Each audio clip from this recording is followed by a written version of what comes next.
so that I have a chance to help people with passwords and things here, so they should be getting there. There's not that many people in this class.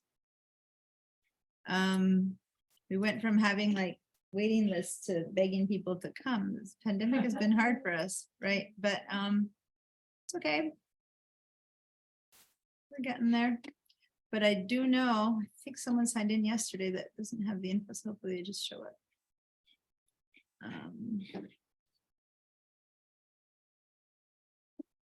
Okay. I have to show you all. Oh, there we are.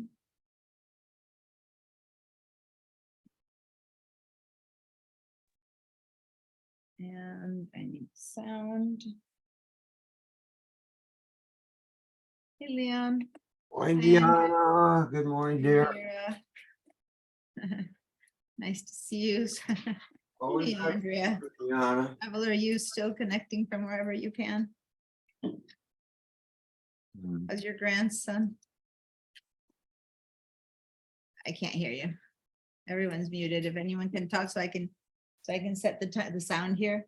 Can somebody speak? Good morning. A bit Let's louder. check Say in. it again. One more time. Good Say something. morning. There we go. Now it's loud enough. I just had to say it loud enough so that everyone could hear you guys. All right.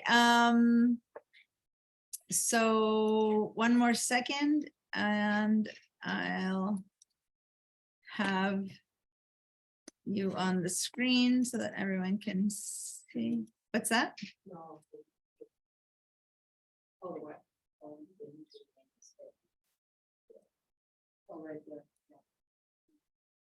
Okay, so I'm going to put you guys here in the main screen.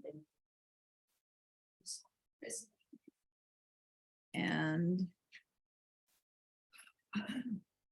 everyone can see you guys. Okay, so here's our students who are online, and I'm not sure that many more. I think Ed's coming. One or two more people might be coming, but there's not many of us. This is it. Oh, your username and pipeline. Have you already any of your devices here? No, That's that's okay. the- Yeah, so to use any of your devices on Wi-Fi, it's the same username and password, pipeline username and password. Okay, so, and not guest, go ahead and cancel, it's not the guest one, it's the actual SBC.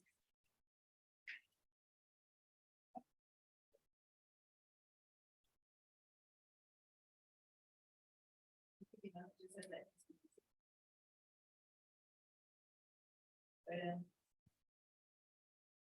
just say cancel that, or just. Yeah. That's your username and password. So if you want your phones or your computers or anything to be online, please get your, go to the wireless of your devices and then choose SBCC, not SBCC guest. And then choose, again, good old pipeline username and password. Cheyenne, bother you, but you go eat outside or at the door. Good reminder, we can all, if you have a kind of drink that's completely sealed that won't, spill, then you can have it at your feet. But if you have something that spills, if it falls, then you need to put it on that table back there. Okay, so if it's spilled at all, then put it on that table there and then go like that. Exactly. That's still. But it had the seal. Yeah, but Oh, now. a it's- lot of it's things are just- sealed or not, so maybe you can grab something and clean that up. So the idea is you should not have any drink or food in here, but my semi-rule is drinks over there, stand up and drink whenever you want. And food outside. Keyboards get killed with a drop of water and with crumbs, right? So we can do that back there. So, yeah, okay. Hi, everyone. Go ahead and go to the chat, you guys who are outside, and give a little hello at that point from outside. And everyone here, let me turn this around so they can see you. Look at here and say hi to, look at this here, on this camera.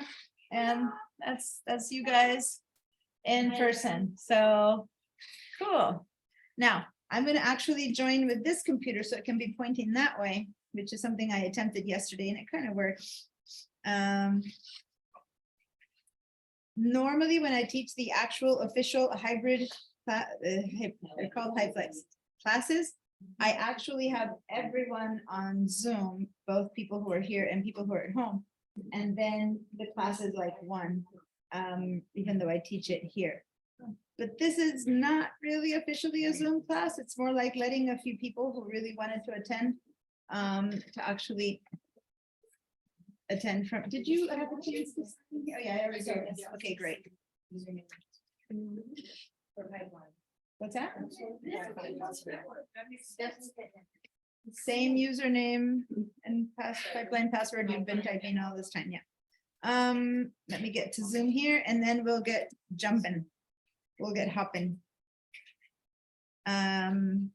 Usually the reason I tell you guys at home to come in a bit later always is because we always have questions about username and pipeline the first day we meet here, always.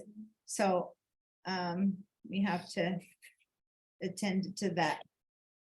All right, and this one will be without, continue without sound, stay co-host, and here we go.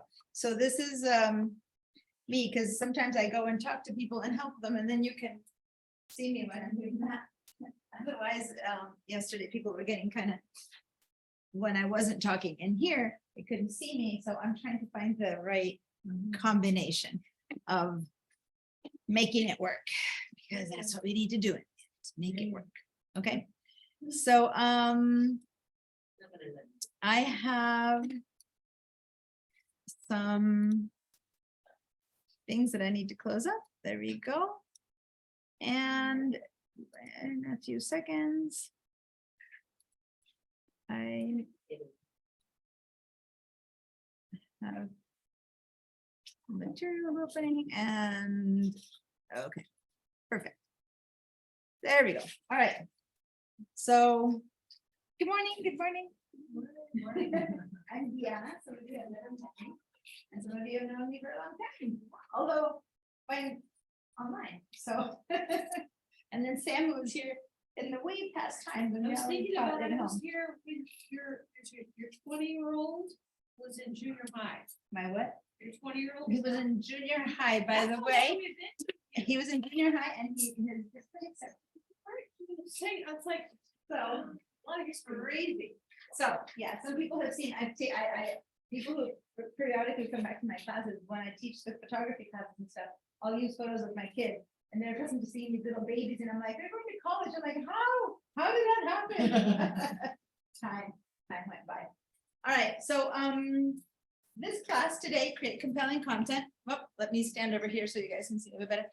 The create compelling content class is part of a certificate that's about blogging. And it's geared originally. Did anyone take the blogging class and you're here to do the second part of it? I took it. You took it. Yeah, with Chuck Close. Okay, because eons ago, I set up all these social media classes. And then I got so busy, I teach so many things that I passed them on and someone else has been teaching them. Two other people, Billy, anyone did the social media ones? Billy. Okay, so now she had Billy Joe Star, that's not her name. It's confused for me because my kids went to Star King and I always want to go Billy Star King, but it's Billy Joe Star. Has been teaching the social media ones, and then Chuck has taken on the blogging one. Now, these are two different certificates, but the create compelling content was kind of like one that's for all of those classes, so to say. It's about how do you, what do you do for that? But then also, I teach a lot of the Adobe, Photoshop, Illustrator, InDesign, create, books, booklets, packaging, advertising, branding kind of classes. So in a way, this course it's a bit of a filler for all of those, because you can know how to use Facebook, but what do you really post? You can know how to use Twitter, but what do you post? You can know how to create a blog, but what makes for a good post? Like, what's the content of that? And then you transfer it to, I'm gonna make a brochure for my business with what's the good content for the brochure? What's the good content for my flyer, for my advertising, for my branding, for anything, right? So that's really what this is, this conversation, that this class is all about. And in part, depending on which one of those courses that brought you here, or if you just came to this one course, it's okay for you guys to have anything in mind, like, oh, I'm just starting up my business and I want to, you know, I'm a hairstylist, or no, my company asked me to suddenly start doing flyers for their home, or, you know, for their business, or no, I just wanted to post a missing dog poster and didn't know how to create it. Hello. So whatever product you're trying to create, a lot of the same conversation goes around it and the planning and execution of it before you actually put hands on to make that piece, right? And so that's a lot of what we're going to be talking today.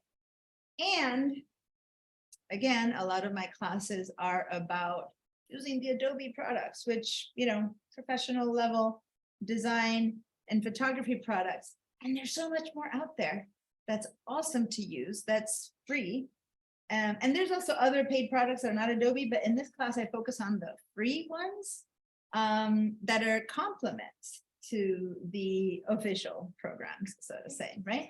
And sometimes people take some of my classes that are, you know, professional level design classes, and in the end, they just wanted to know how to make a nice social media post for their business. And they didn't really need to know how to do the big old professional thing, right? It depends. And some people are like, oh, I've used this a lot and I've reached its limits and I want to know how to use the professional. So, you know, there's a give and take. And when you know both levels of programs, you'll know when you need one, when you need the other.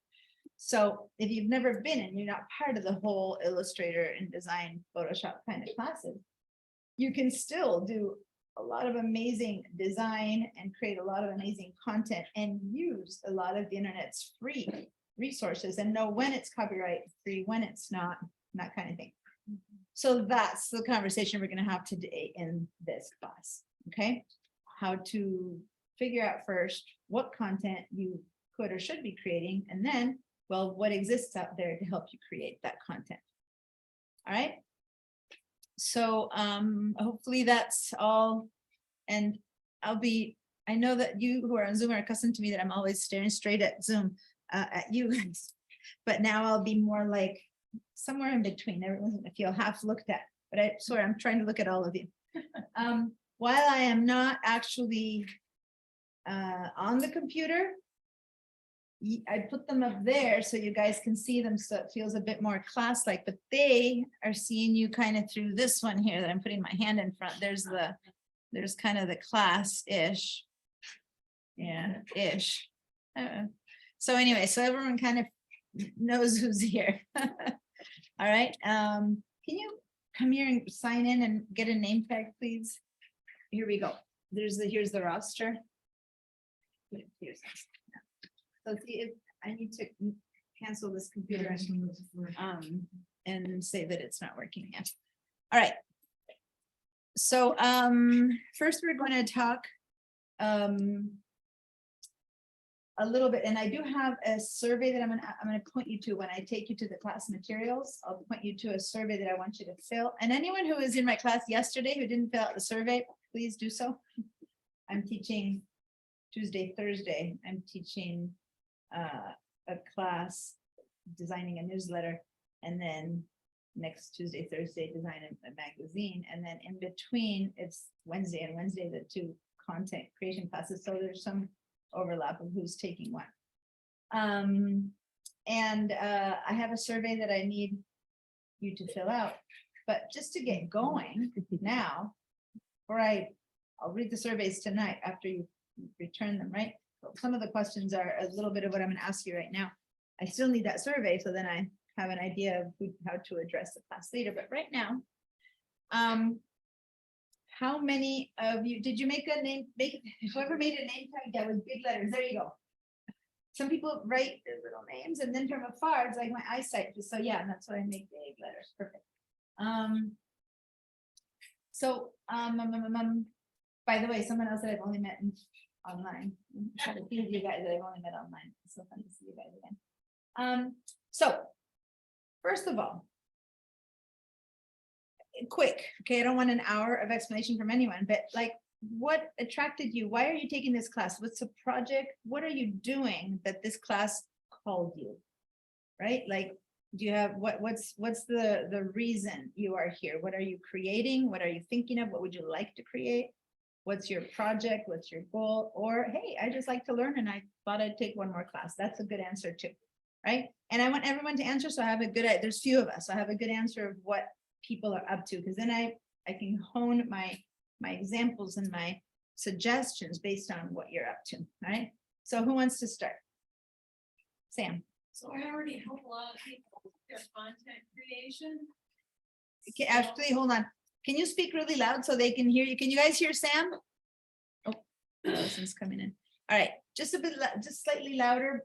This picks up, but don't speak to yourself. I'm already helping a lot of content creation, and I want to upscale that and help more people, but I have one client in particular where I have my pain point. Sometimes I'll do a post that's a big hit, and other times I can't get traction to save my life, so I'd love to up-level all that. Thanks. That's great. So you're actually working in social media, Yes. creating social media content. Oh, one more thing that's a super pain point is with Instagram Reels. You do all this work to create all these cute little GIFs and graphics, and then they won't let you boost it because of the graphics and music. It's driving me crazy. So Because they're not because they're copyright. also the GIFs, they won't let me boost the cute GIFs, so that's just another pain point. Okay, so as you can see, we're going from I know nothing about this to someone who's doing this professionally, and that is typical in my courses. And I just want to say proudly enough, Sam knew nothing about this until she began taking my courses. So that's a boost to me and boost to you that you just kept going and going and going, and this was making a living off of this, right? Because yeah, no, I'm doing it myself. Thank you. No, but I would like it. No, but what I'm saying is it's a curving, you know, it's a learning process. You start going, I have no idea what you're talking about. And some of you guys will be like here, and others will be working at it. And there's going to be golden nuggets for everyone. And there's going to be everything from, wow, I had no idea this happened. Now, I am not teaching all those social media courses. This is specifically about the content. So I won't be specifically talking about why Instagram will not boost a particular thing, or even what a boost is, if you don't know. It's more about what material we put in there. And that kind of speaks to what you said, right? Okay, thank you. By the way, just to be clear, these are local businesses, and what, or are they someone that you, from They around are, the, right now it's local business. okay. Just right now. and then any favorite sites that you use, or any particular, Canva is wonderful. but no, where you post to? Oh, Instagram is our primary, but we're branching into TikTok, and there's always Facebook is always there. Okay, all right, just to know, some people have preferences, and it depends on the business. I'd love to do more Twitter, but again, I can't get traction. It sucks. Yeah, it depends on your business too, which one really is the right one for the business, right? It might be that no one's on Facebook for that type of business, or no one's on Instagram Well, for this also type of business. creating right? really good blogs. I mean, it all works together. Yeah, it all works together, exactly, which is why when I created that whole set of things, it's all one thing, and that's why this class talks to everything. And for those of you who are just graphic designers or been publishing making websites and nothing to do with social media, it still works for everyone. You guys at home can also raise your hands and say me next, but who wants to go next? Yes, Susie? I'm here for my job, but I have graphic design. I got my certificate from City College years ago. I've had my own business for 2 years, now and my job, I really didn't know what I was getting into. But they are implementing Workday in the county. Workday, what is that? It's a new ERP system. Okay. What's that? Affect 5,000 employees. Now I need to, 2021. okay, see now, I learned what's going on in the Yeah, city. and from so, and students. it's public knowledge, it's not like I'm saying. No, I So know. my I get- role is a new role they created, and I'm the change management. coordinator. So it's my job. to Change commu- management, coordinator. It's my job to communicate to the get county everyone on board. and content, and I'm a graphic designer, so I'm designing constant stuff, I'm editing videos. Yeah, we have a communications manager for the county, Mhm. but I'm just the BDO. Yeah, arm. but trying So I to, sit in the coordination of town development departments. That's where I sit. We're all doing training. So so it's your, let me just clarify, it's your, there's a new system coming up and you need to basically sell not sell, everyone but on it, meaning communicate the explain. changes, the impacts, and But- basically in layman terms, no one freak out. Exactly. And when I say sell, I didn't mean it as in sell, but you know how people can go, change is horrible. I hate this and Yeah. like resist it for 10 years. Or you can Yeah. sell it to them and Embrace it. this is what's great about it. This is Yeah. why we've changed. This is what's good about it. Yeah. And that's what I mean, sell. Like many times we're selling an idea, not a product. And you want the transition to be smooth and you want to put stuff out there. And so, you know, what the word that Sam used that I'm like, oh, she knows, she's heard about this before. It's like pain points. Like, what are the pain points gonna be? For all those people who have used something for, I don't know, 15, 10, 20 years and suddenly have to transition, you know, guys, change is hard. So you have to speak to those pain points, to what's they're worried about or what they fear. And then when you speak to that, it's like, oh, this was the best. This was so easy. This program is so easy to use. Whereas without that, they'd be, this is so complicated, right? And it's the same program. The change is happening. There's no choice. So there's right? no choice, yeah, and it's 3 different phases. The first phase is gonna go live in 3 months, which is finance. And then the rest Okay. of them are And I don't know anything about the program itself, so I'm not I gonna didn't speak to either, so- specifics. involved. But to the generalities of Yeah. what people will be experiencing in order to adopt it. And what you said is exactly. Okay, I mean, you hit the nail. That's exactly why I was hired. perfect. So I'm here to learn, you know, we don't do much of the social media, so I don't do any of that, but Mhm. you know, for me, it's just content.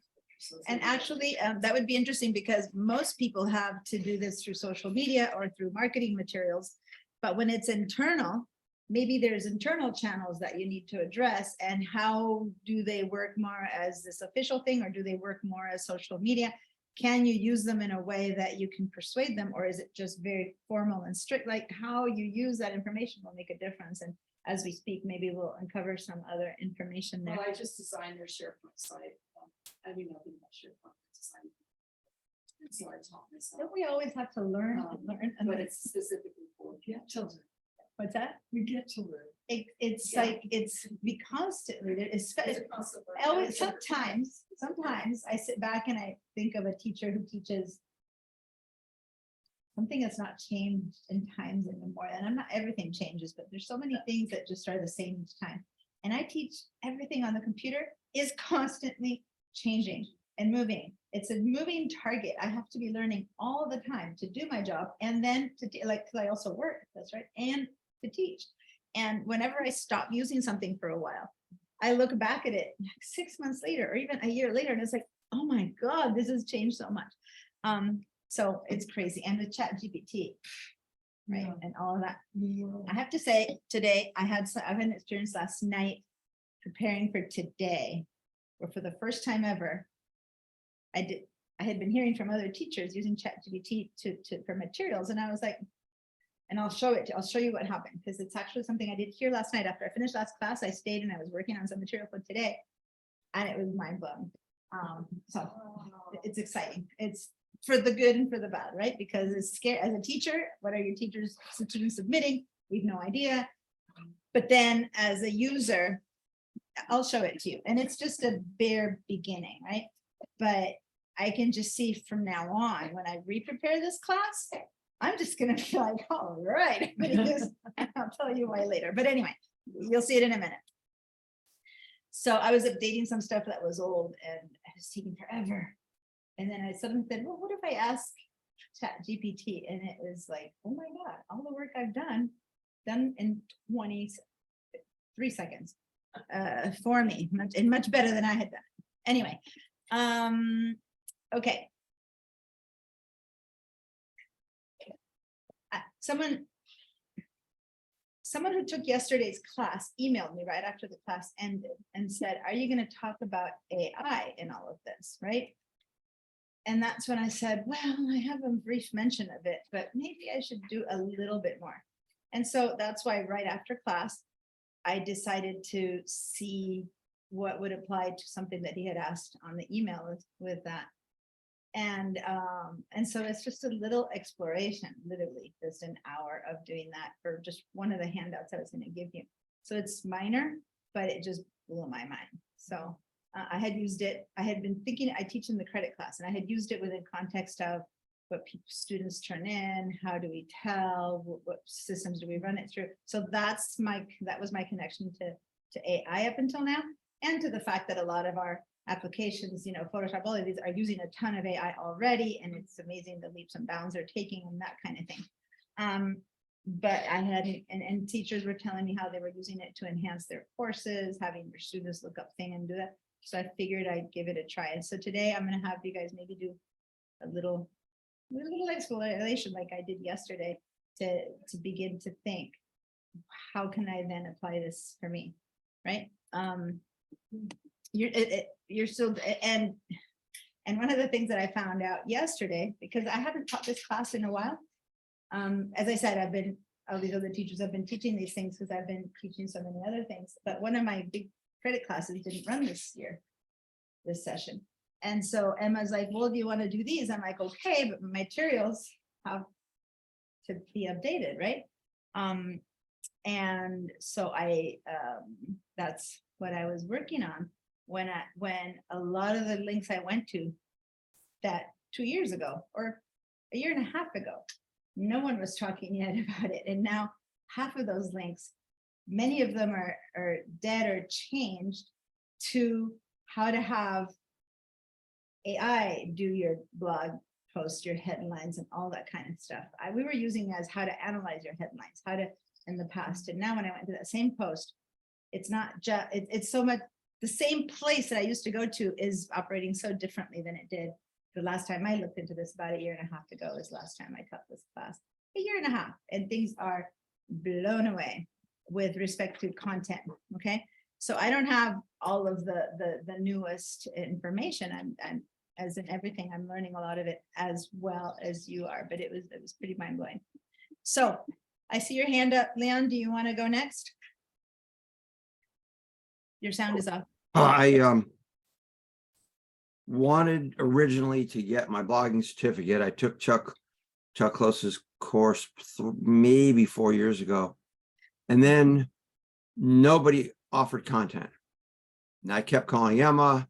Oh, somebody got sick, somebody canceled, we can't find anybody, blah, blah, blah. So then they found this new girl, I've forgotten her name, and she insisted on having in person and like Billy Joe all in one day. Those two, they make you sit through 6 or 8 hours. And I didn't like it, but I did it because they said they may never offer content again. I don't know who the person is, but don't blame her. It's scheduling does that to us, but okay. Okay. Well, she taught maybe a half dozen courses, so she was pretty prolific for a while there. And then, so I got my certificate. So I have a blogging certificate. So why am I taking it again? Because I'm president of the Diana Musacchio fan club, and I just have to take it because you're the best. And I'm going to learn something from you that she didn't teach me, because everybody's got a different angle. And like you said, things change. That was probably a year or two ago now. So yeah, I'm here, and I'm sure you're going to give me something worthwhile. I hope. What you said though, everyone has a different take, like there's probably one way to, and I might even be wrong about it. There's probably only one, I was gonna say there's only way to say 2 + 2 is 4. I'm sure mathematicians would just like hit me over the head with that, but there's things that are clear and other things that are just like everyone has their way, and there's nothing more than content, social media, blogging, everyone has their opinion, their ideas, their experiences, right? So you just have certain general ideas or rules you adhere to, and then even then, the same, you guys hearing everything from me will come up with 3 different types of ways that you interpreted it, right? So, yeah. Scheduling, I need to say, the class I taught yesterday newsletter, scheduled 2 days later in 1 week. It doesn't give me time to have people go and work, right? So the scheduling is not something we teachers are in charge of. We tell them our preferences and then we just live with this, with whatever they come up with. So again, I don't know who that person is, but I'm just giving her a little Yeah, waiver on that one. okay. Okay, great, thank you, Leon. And are you blogging? Is that like beyond the certificate? Are you, that was my big question. Are you doing something that needs this material? And if so, what?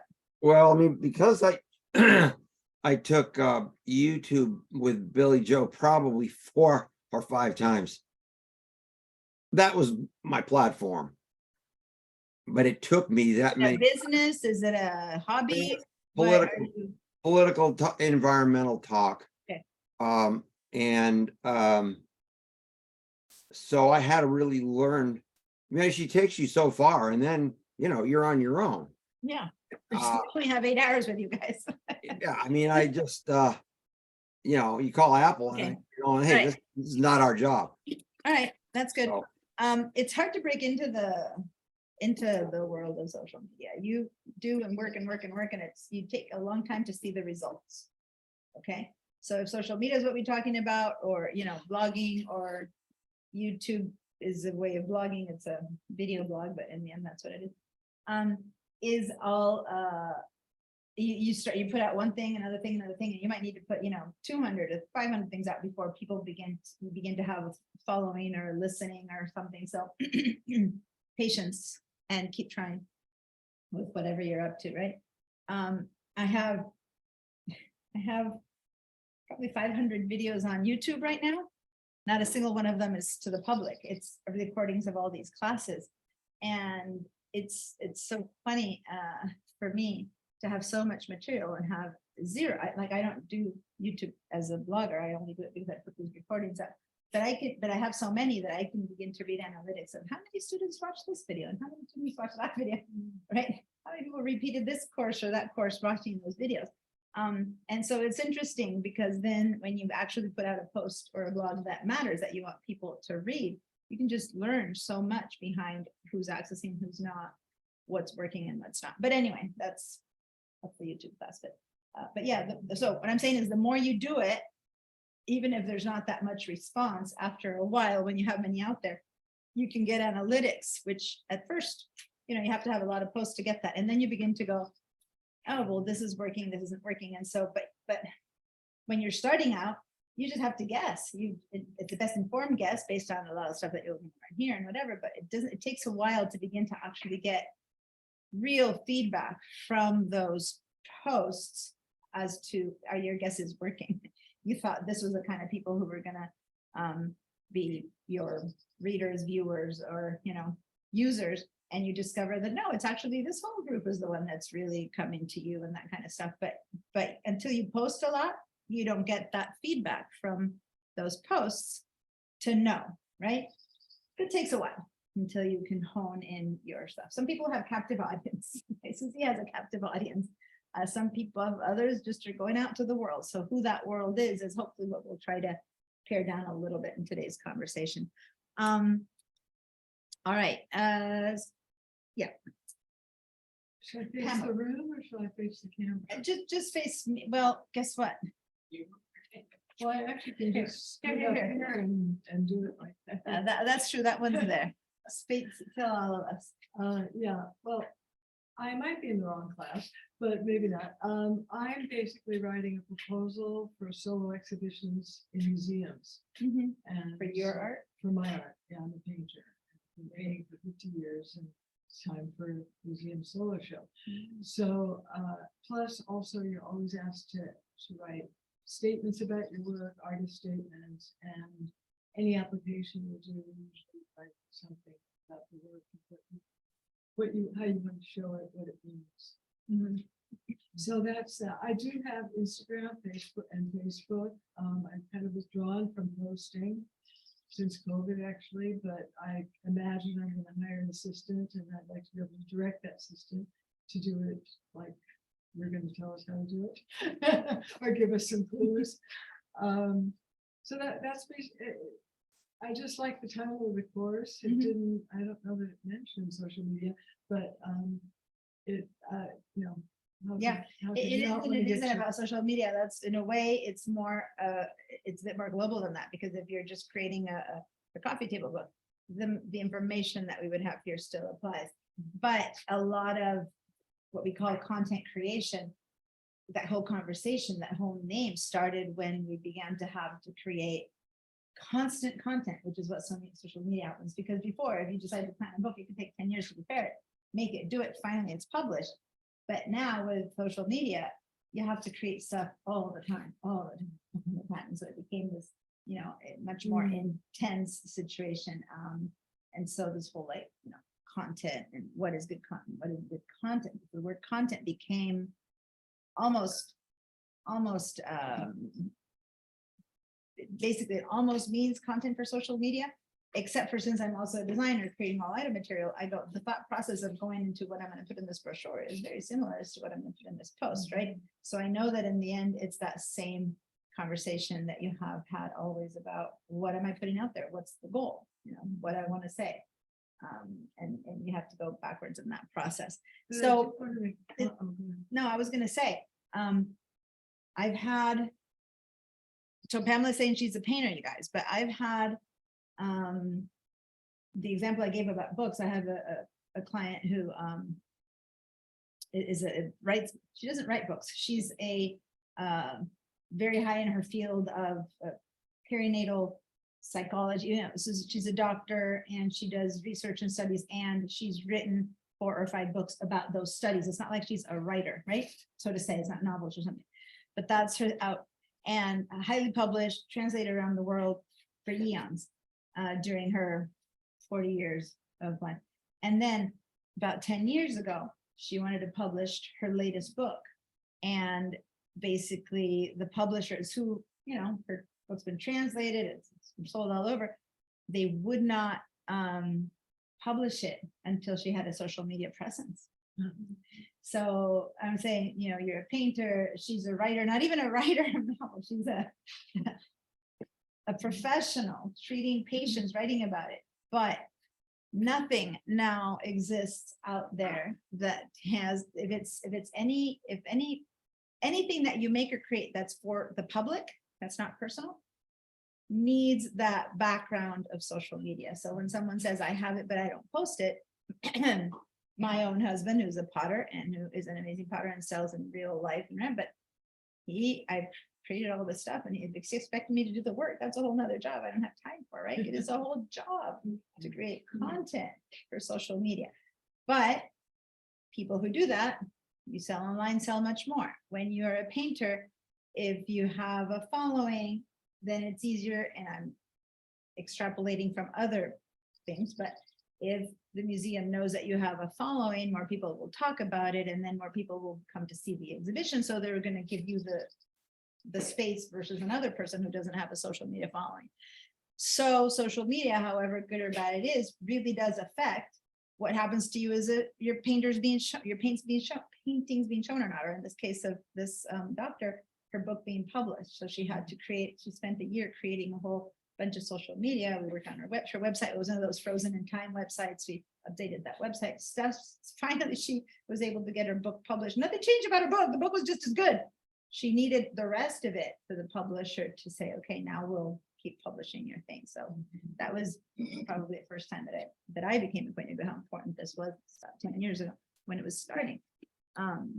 And it wasn't a new painter, it wasn't a new author, it was someone who was established, but still there was this line of you've got to be able to promote this. It's not just signing at bookstores anymore, you know. Yeah. All right. Also with artists, especially to get into the gallery, that means, you know, patrons for them that they wouldn't necessarily have. Yeah. Definitely. So they're going to choose you over this person who has, you know, 20,000 followers. Well, who would they choose? Is it really only about your art, which is what we would want to think, right? Is it really about your art, or is it about how many people are going to go in there? So when we talk about who are your readers, who are your users, who are your customers kind of thing that we're going to talk about, it's not necessarily in her case, in Pamela's case, partly it's the person who looks at her art and decides if it's something that maybe when they purchase it or put it in their wall or not, but that's not really your reader or user or persona. We're going to talk about that. At this point, it might be the gallery owner or the museum curator. Those are the people that you might need to think of right now. You know what I'm trying to say? Because those are the ones who are going to choose whether your art goes on display. So that's your outlet. Not necessarily only the people who might or not love your work, which you would think as a painter, that's who you are trying to address. Well, maybe you need to consider also the first step. In order to have people see your work, you first need to get the curators, museum, gallery, exhibition owners, those to buy in to show your work, because you're going to bring them clientele, which by the way, will then be your clientele to buy your stuff. So that's the process of who needs to buy into it. The managers first, the users first, like who has to be the one to be convinced to try this out, to read your things, to buy your stuff, to vote for whatever you want them to vote for, to take care of the environment, whatever it is that your goal is. Andrea, next. So, well, this has nothing to do with real estate. My husband retired and has gotten involved with a nonprofit, and he's always asking me to help him with their content. And it's like, okay, yeah, they need help. So I'm hoping that you will direct me, because they're looking at me for direction. It's so funny because my husband got heavily involved in a organization that he's supporting now. He's not retired, but he still decides in the board and whatever. And so they're all turning to me and I'm like, come on, you guys, I have my own job. So I know what you're talking about. It's like, I like what you're doing, but I can't sit here and for free spend a lot of time. But Yep. some ideas. I'm like, yeah, 20 hours later. I know So, what you're yeah, And that's, but she said I'm not in real estate because for years she's been taking calls and stuff, creating things for her real estate. So that was for me. She's done a lot of this work as far as marketing and advertising and all that stuff for her real estate company. So this is different. So this is actually a whole different conversation. Okay. Yep. Or otherwise I would have kept giving her real estate ideas, right? So good. All right. Anyone here or Vera? Well, Vera's hand was up first. So Vera. I'm married to another painter. He's a watercolorist Mhm. and only does it for pleasure, he says, and has no interest in writing anything. So I was going to just take my phone and record him speaking about the locations he's been to. He does this outside. It's plein air painting with groups of his friends, and he's got different groups at different cities that he goes and paints with. And they seem to have an interest in each other's work, and he sold some that surprised him. I just like to get these paintings out of here. It'd be nice to not have to store them. So That's your empty my house out. You have to think what's the purpose behind my life is to have more space in my garage. well, that's one practical aspect of my interest in the class, because I think some people's content might have been invented, even though it appears to be true. It might have been invented, that feeling you have about the location you were painting at and that sort of thing. So I think I am going to record him, because I don't have the artistic feeling for it because I'm not a painter, but I can only do the business end of it if I could learn more about it. Yeah, and by the way, what you're saying is true. You don't need to be the artist in order to be able to promote an artist. And in fact, sometimes I'm going to say an outside point of view is almost better, because you're tied, the artist is tied into their art versus the other person can see it as, okay, how do I need to promote this? It was an opportunity. You have less attachment to the thing itself. You just go, you can think outside of your painter might be thinking the way I painted this wave or the color blue that I used on this ocean, and people are like, the space you were in, the moment you were living, and that you would think about that your husband might not, right? So yeah, that's a great point. I'm good friends with a painter here in Santa Barbara. And his Instagram, you should follow it. If you don't, you probably know, Chris Potter. He's on Instagram all the time, and he takes pictures of his art, right? And then he posts his picture of his art because he actually auctions them off in Instagram. But then he takes a picture of his easel in the middle of the environment he's painting. And so it's so cool to see, you know, the rocks and the beach and the clouds, and then that he's painted. And then right behind it, the real rock and beach and clouds. And so that's the thing, that's how his Instagram posts are. And it's such a great selling point. You know, I mean, it's wonderful because it really puts you in the location, in the time, in the place, in the environment, and in the cloudy day or sunny day, right? And it's just this, and it's really telling you a story way beyond just the painting. It's not just the painting, which is a dry photograph of a painting. It's really, and then he has someone he has crowds of people who watch him paint, and so there's a picture of him with the people looking over. It tells you so much, and it's just 3 or 4 photos, and that is such a bright post full of life, right? As to why would you want to buy that one, you know? So anyway, so part of what you're saying about, you know, a video or something, photos and video, by the way, are king. You know, imagery is what you want to put out there, and without words, then he just writes auction at this point. That's all he writes. The writing is not so much in this case. It's just the photos of where he was that day. He goes every day out to paint, and every day he'll post his art and the location and the placement. That's all he does. It's extremely successful. So anyway, great. Hands up. Hi, Cheyenne. So I work in marketing for a travel agency based in Santa Barbara, on Montecito Village Travel.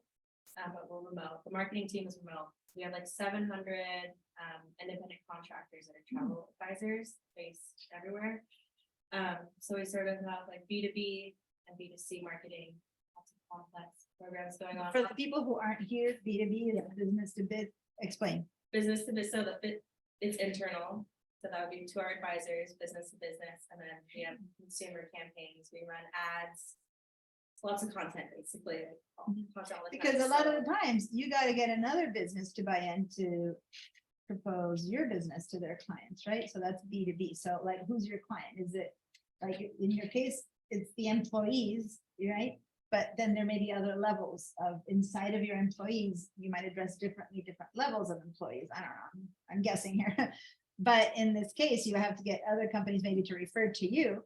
And then you have to get the people who want to buy those trips, right? And so your target is twofold. And sometimes it works for both, but most of the times you need to be pretty targeted too. So, And what's your situation?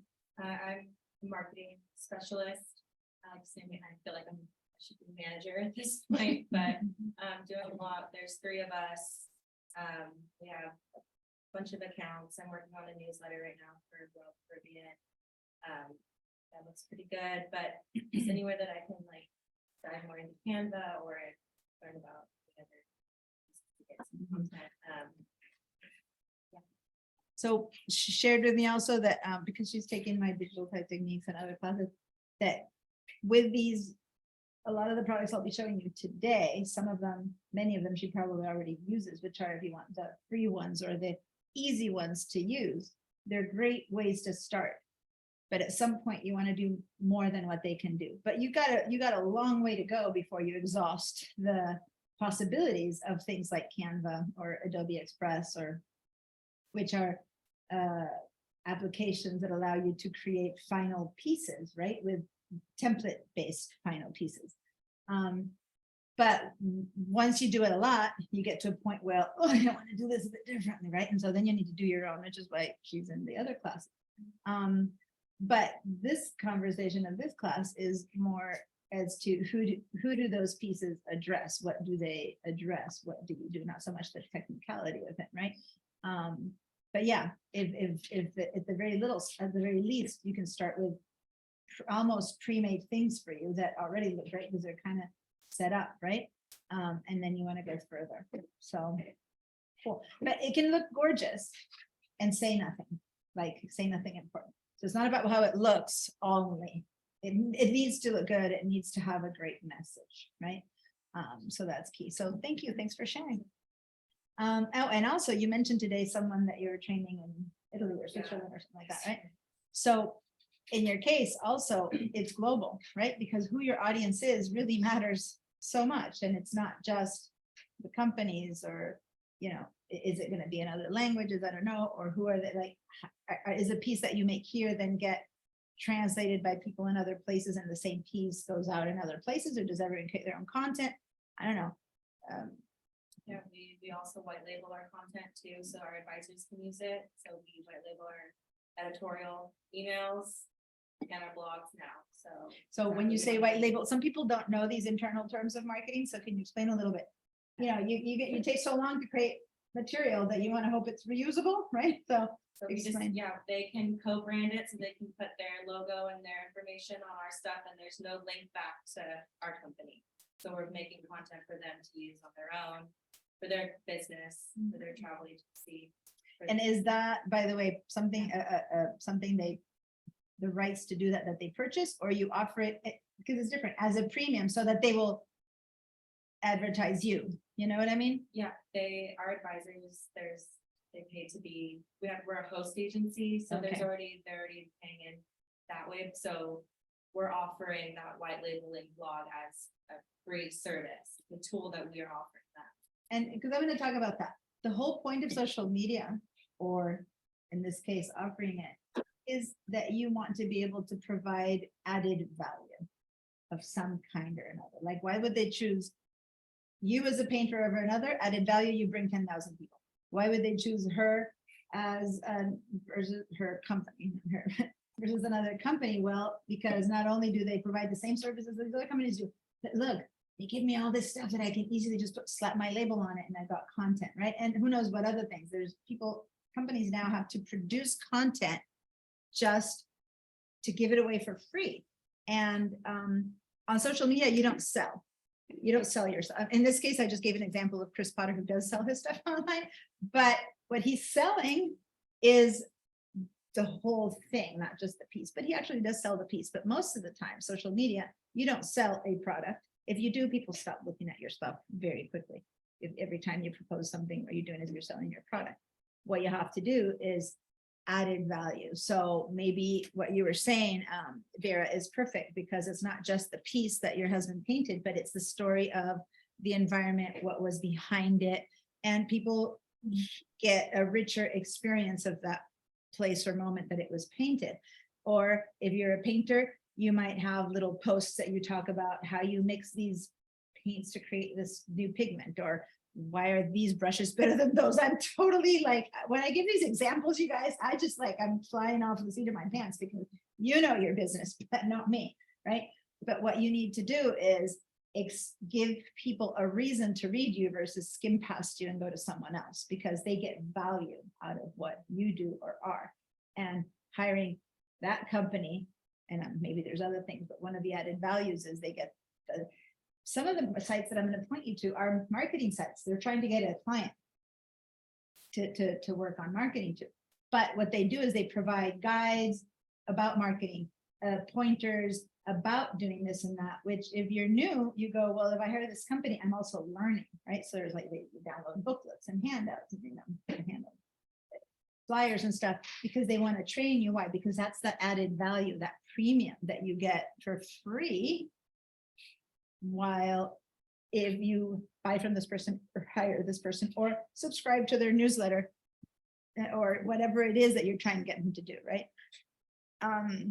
You can say, if your opinion is save the world, and you just say save the world, how much of a difference does that sentence say, versus if when you say save the world, you're also showing something in particular, educating, training, giving you some inside information about why to save the world, right? So there's just all this stuff that gives you more.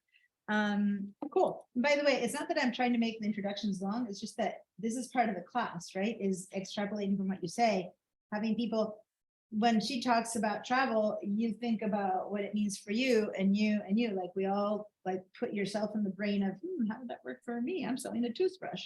Oh, this is applied to me that I'm selling a toothbrush with a wooden handle. Oh, well, maybe I can tell them why would, so on and so forth. So just, you guys extrapolate internally on what you're up to when you hear me talk about other stuff. Okay, we need, Moni. So I'm just soaking up all your classes. So it's the digital stuff is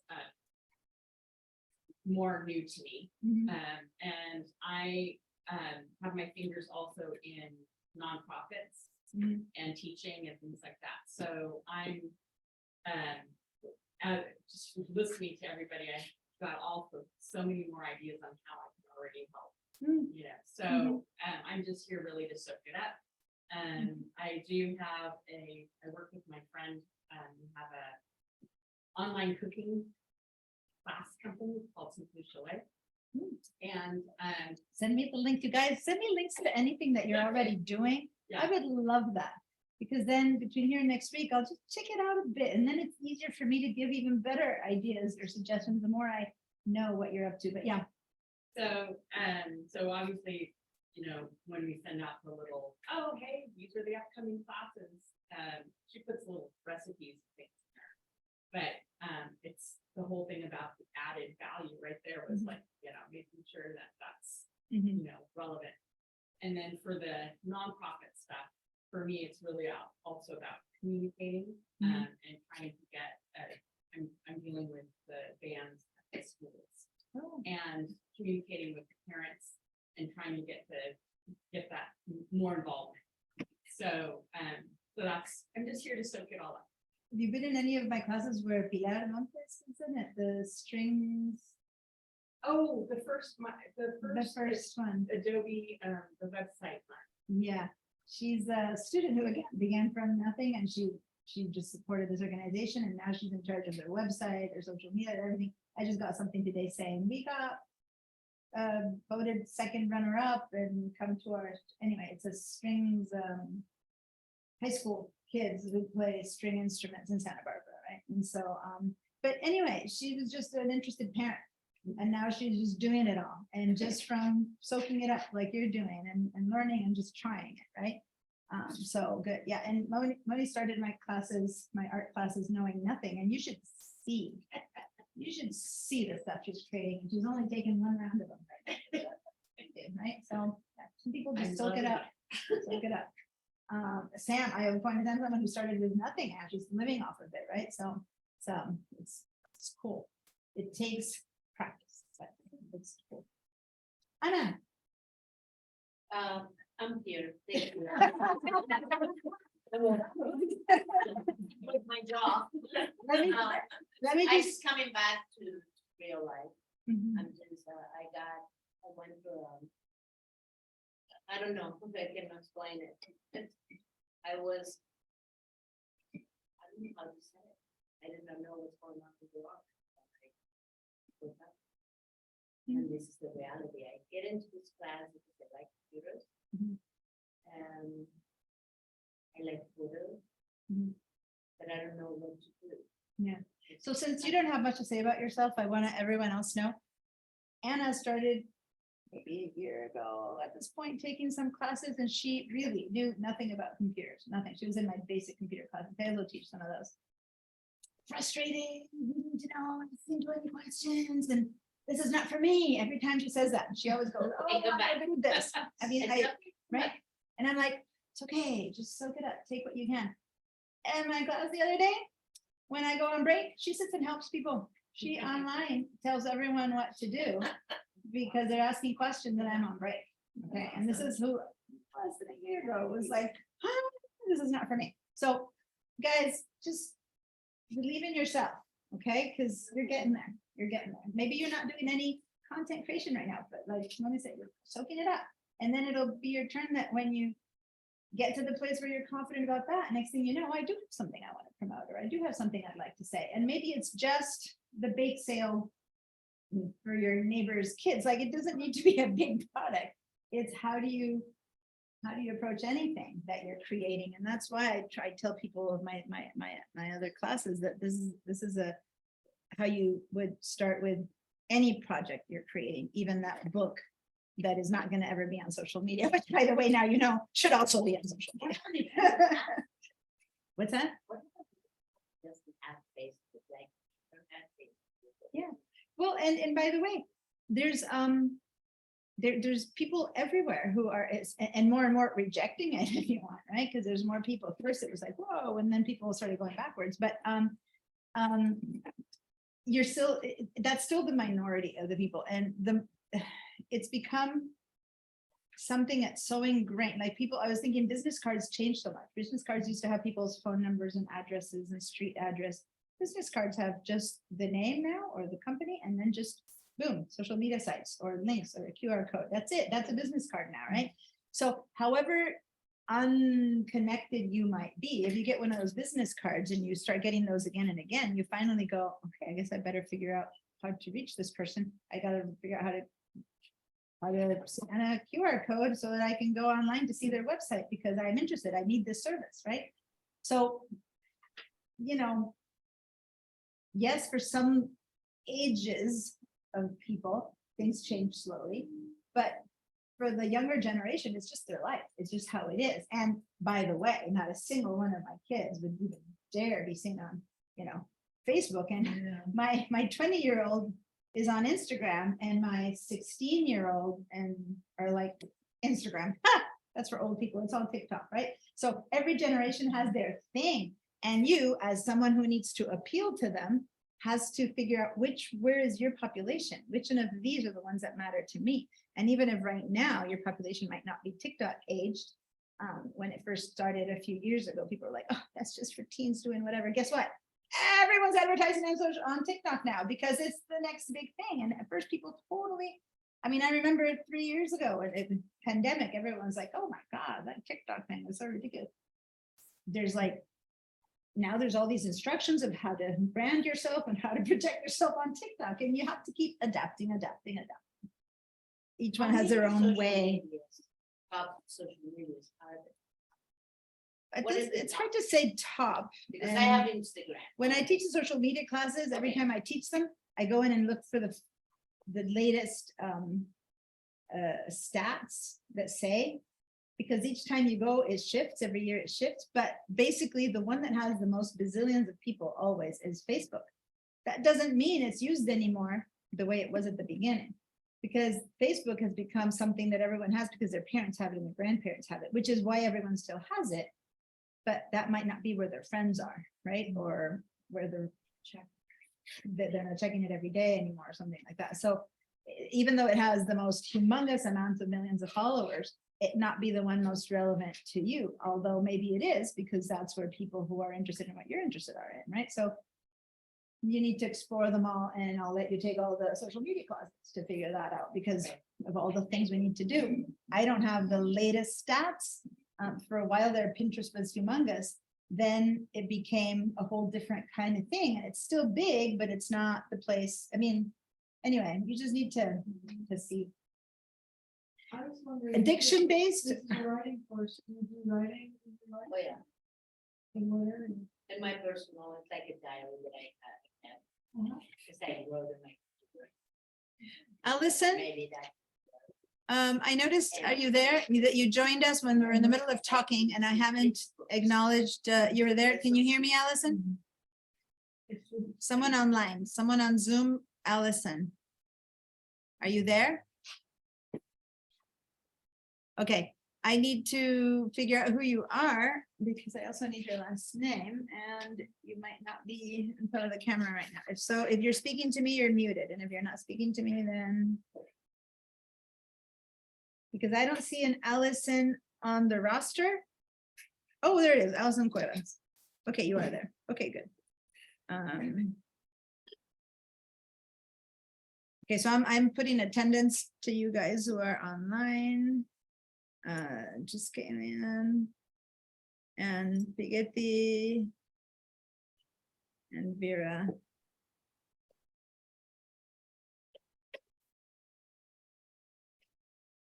Okay, good. Yeah, the other one was me. All right. And then, Moni, are you not, you just registered? I just did stay. Okay, so, that's why you're not yeah. on the roster. I'll put you in the next roster. Okay, good. Thank you. All right, so, I'm going to begin to talk. I'm gonna move this out of the way. And one thing I discovered is that when I'm on Zoom, it's not Zoom, actually, it's not even Zoom. I've discovered that in this class, ever since the second monitor came in, whenever I tried to project a PowerPoint, it projects the wrong side. It chooses the monitor that, so basically I can't show it as it, let me try it again. I told them yesterday, that no, it shows the working version. It projects the opposite side. So my PowerPoints can't be shared the way they should be shared. So what I'm going to do, I'm going to make it kind of as big as I can in this direction. And so it's a whole screen to show you just what's inside, which is really the wrong way, but hey, that is what it is. Normally we would be seeing all of them.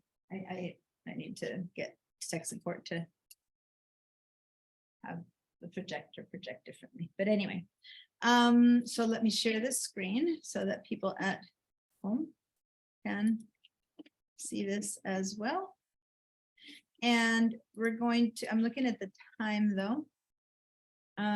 If you guys need to step in and out to use, restroom or drink, step, move around, feel free to do whatever you need to do. You don't need to be stuck there just looking at the screen. Yeah.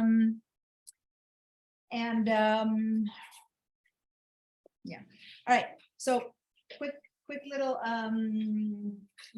minute and a half or 2 minute of what this course is part of a certificate program that you might have kind of mentioned before. Oh, I need to keep that there. And I didn't change that. I keep finding how no matter how much I change it, some things I didn't update enough.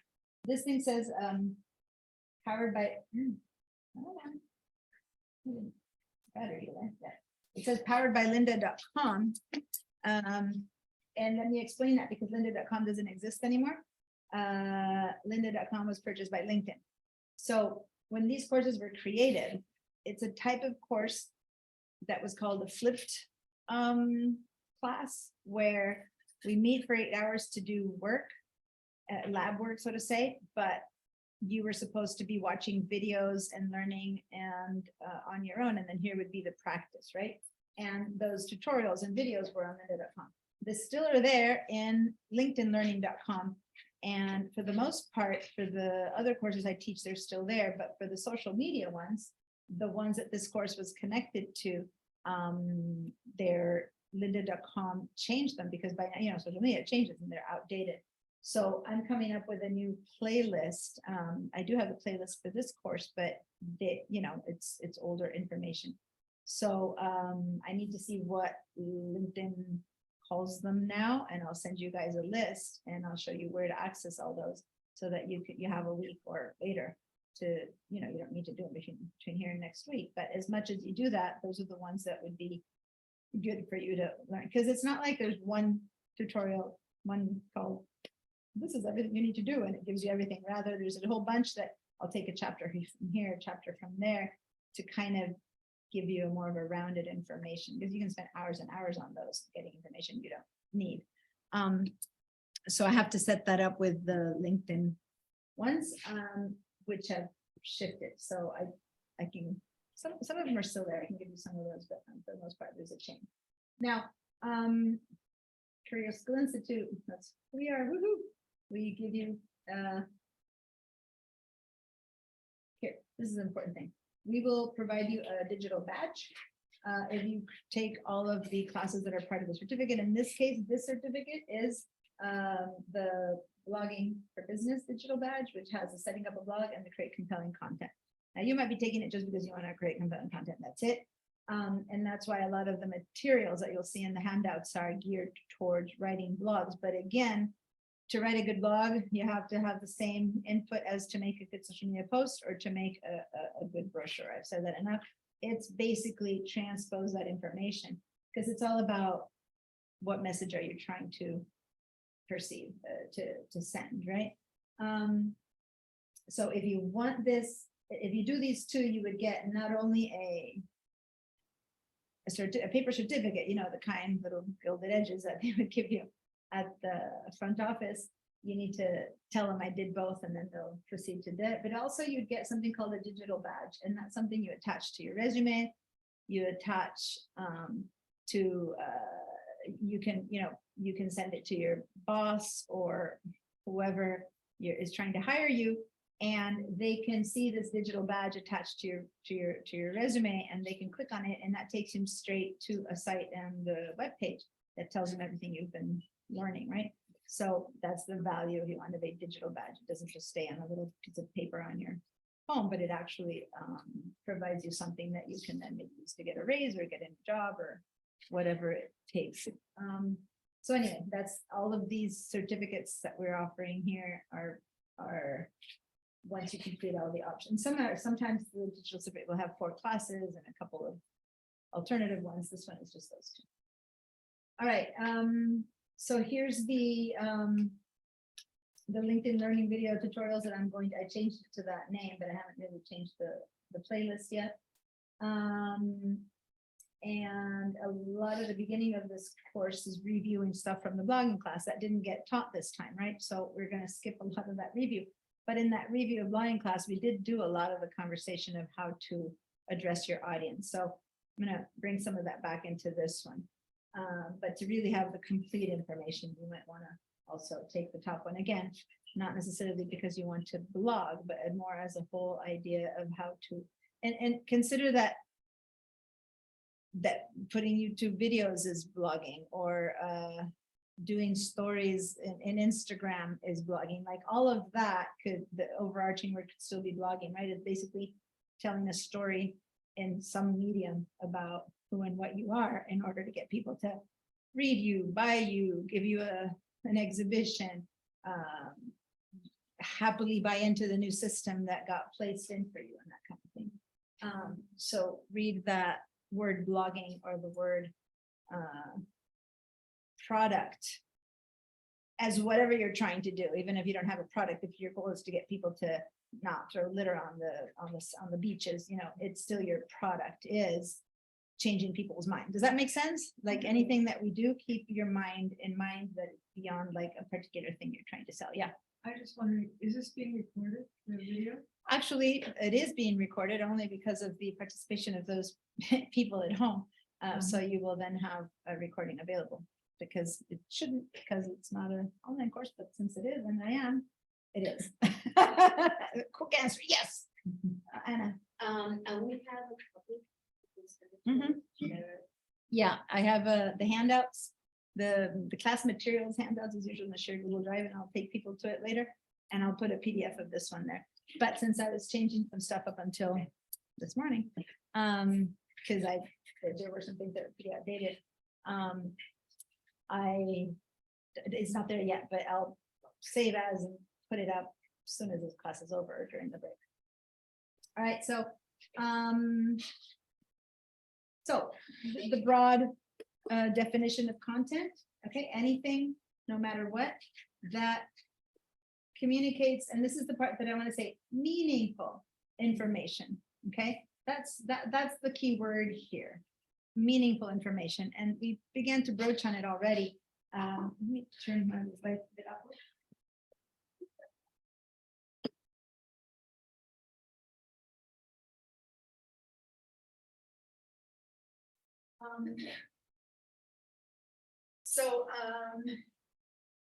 Information,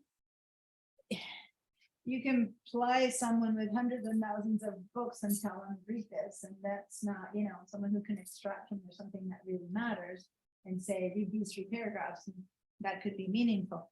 But more importantly, it's something that makes a difference to the person who's reading it. And we're going to talk a little bit more about that as we go along, but consider that it isn't anything that communicates isn't necessarily content. It's the stuff that you provide that really will change someone's mind, move them into action, get them to do something, that kind of thing. When you want to, when you're creating content for the most part, you're not, you're not just creating it in an island of itself. It's going to be a lot of it, right? You're going to have to start considering the long run, the long term of your product. So you might want to have a whole strategy as how you're going to approach selling or providing information about your product. Again, when I say selling, I use it kind of like when I talk to Susie. You got to sell people on your idea. You got to sell people on your materials, on your painting, on your project, right? So when you're trying to sell something on any kind of environment that you have to provide content for, you need to have a more of a long-term plan. You can now and then create a singular post, but then it becomes a bit disjointed, right? As to what it is that you're really addressing when you're just doing one thing here, one thing there. Next time I'm going to put this there. That's great for a personal kind of output of social media. But when you're trying to convey that your brand is the best, that your paintings are the best, that your whatever is best, it's better to have like an overarching idea and then plan. So that's a strategy as to how you're going to move people towards that idea, right? Move people towards the acceptance of this new system, towards the new training that they have to do, and, you know, let them down easily and into all the new learning that they have to do if they didn't want to learn and that kind of thing, right? Could you explain brand? Oh my, yeah, It's a big concept. but, it's a big The way concept. you're using it. the one you- Yeah. So there's and I was gonna try to use it in the contents of painters. I'm gonna do my best, but I'm not sure that it would be that example, but painters are there in the world, bazillions in Santa Barbara, thousands, maybe in your type of painting in your environment, you get down to maybe you're unique or not, right? What's that? I would say it was. Yeah, so it might be that you're one of many, or maybe you're very unique, right, in what you do. I don't know, because I don't know your painting, but there's something you need to find about what you do. Maybe just to yourself or not, that's special. That's the reason you do it. That's different than others. And maybe 10 people do plein air painting. And so if you put one next to the other, I might not be able to tell that these are 10 different painters if I'm not a trained artist, right? But if I'm a trained artist, I might be able to see, oh, this person uses these kind of strokes. This one uses that kind of material. Like trained people might want to know, might know that, but other people know. But you as a person are probably unique from the other painter, right? As much as this person who makes jeans is unique from the other company that makes jeans, or this person who, you know, writes a book is different from this person that writes a book. So what is that special thing about yourself that you then have to communicate to others? So I'm going back to that Potter, his name is Chris Potter. He's not a potter, he's a painter. Only because we brought it up when you said plein air and you're a painter. So I'm going back to that idea. I'm sure there's many people out there, and I know I've gone to exhibits of lots of plein air painters. There's some really great groups here in Santa Barbara, and I've gone to them. What stands out about Chris, he's using social media. Many don't, right? And on social media, his thing is he goes out into the world. He goes out to the beach, to the pier, to the, you know, he's out. Like people walking around the city, one or another time have come across him painting. Like if you guys are at all active in the city, you might, to places that are, you know, vistas or whatever, you might see someone painting. That's probably Chris Potter. He's out there every single day. So that's his story. Like he's someone who every single day, come rain or shine, unless when he's, you know, I guess middle of the worst storm, and he could paint something out of his window, right? But every single day he paints something. Every single day he's out there and he is doing it. And this is, his story is interesting too. And this is the whole point. I'm going to keep using the word story a lot because it's the stories that capture you. Now, I had a personal knowledge of him when he did this transition, so the story is stronger for me, maybe from someone else, but he was a banker. He was trained as a banker. He was working in some bank here in Santa Barbara. our kids were at the same preschool when we met. And he loved painting and he painted all his life, but you know, the kind of family who's will never make a life out of painting and da, da, da, da. So he was a banker. He studied at the university to be a banker. And one day he said, you know what, and he had married and little kids. That's when I met him, he had little kids. And he just said, my life, I need to paint. He left his job and his commitment was, I'm going to paint every single day and I'm going to make a living out of it. That was his thing. And so when you hear that, you know, and I was actually living it when it was happening. So that's the story. And in a way, when you read, go to his site and talk, you hear that story, you hear the before and after, you see how his family is thriving. You see every single day he does a painting, you see his style changing or growing. So by the time you decide to buy a painting of his, you don't just buy a painting of Santa Barbara Beach. You buy a painting from this person who has been here all this time, who has done this, who has this family, right? So that's his story, and that it makes his painting different than someone else in a way that becomes his brand. A family guy who rejected corporate media, who made it as a painter and made it well as a painter. And one thing I want to add to this, the last couple of years, he became tremendously sick, really huge cancer, the kind that kills you in 3 weeks in the middle of the pandemic. And he has so many people know about him and had to follow in Santa Barbara that his friends put out one of those GoFundMe posts. They raised like hundreds of thousands of dollars in like 2 days. Why? Not because of me, my person, Chris Potter, but because in a way, his persona, his person as a brand is so well known that people might have known him because they met him walking on the streets, right? Painting, and they took one of his cards, or they went up to Instagram, you know, and you go see him painting, he has like a little QR code, you click on it and his easel, and you connect to his Instagram posts, and you see his paintings. If you do that and you connect to his website, you hear this whole story. So he becomes someone to you beyond just someone that I saw walking, right? And you don't do all of that. You don't communicate it. You're just someone who's painting and you just walk by and you say, oh, how cute, and you move on. How many times have I gone and seen someone paint in Yosemite and looked at their stuff? Oh, how cute, and moved on. That's it. That's my only interaction with that person.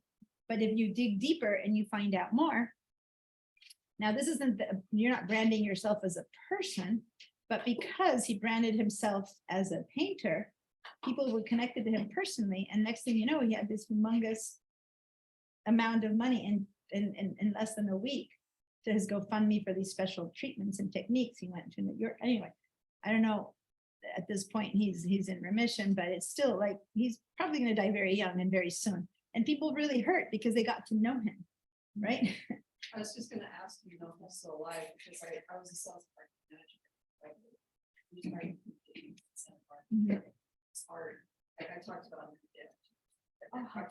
Funny. Yeah, and so when the designer of the community, he did this mural of the property. And so I talked about it, and it's just beautiful. But everyone kept talking, do you know that Jeff is? Do you know he's still alive? So he's in remission. Go look at Chris Potter on Instagram, but it took me, Yeah. for the first time ever, he had to actually stop painting for a while. I have these conversations in the elevator as I'm going to be touring the apartments about this. Yeah. Well, but it's interesting. I actually know him personally because our kids in preschool, and so we have the same group of friends. But here's someone who interacted with his art, a mural and a wall. If it weren't because he is such a story that he built around himself and that people know, he could still just be a mural on a wall that's beautiful. You'd stand and you'd go, that's a beautiful mural, and you'd move on. But he himself was telling how she is telling his story to other people, not even knowing him, because someone else who wasn't told the story. Why? Because he's done an amazing job of unintentional, really. I didn't think he could do him as a brand, but of branding himself in such a way that he's not just a painter, but he's this painter with this story. And people buy stories. People tie in to stories. People get moved by stories. But here's Susie. I don't know Susie. I just met her. And I'm telling you something about a painter. And next thing you know, she has this whole story about this painter. Why? Because he did that through what? Through social media. How? Because of his posts. Right? In this case, there's a little bit more to that. because he painted a mural in a place that she interacts with. But that mural is not an anonymous person. The person who had that mural painted told her the story of him. You know what I'm trying to say? People can just come in and out and not affect anyone in real life, just doing their job in me. Or you can, yeah, and in I always started these stories before saying in the past it was only word of mouth, right? That's all you had in the past was word of mouth. Now you have word of mouth augmented by what people know about it because of the stories you tell. And again, a story doesn't necessarily be, this was actually a story, what I just told you about him leaving banking and then getting sick and all that is an actual, what we recognize as a story.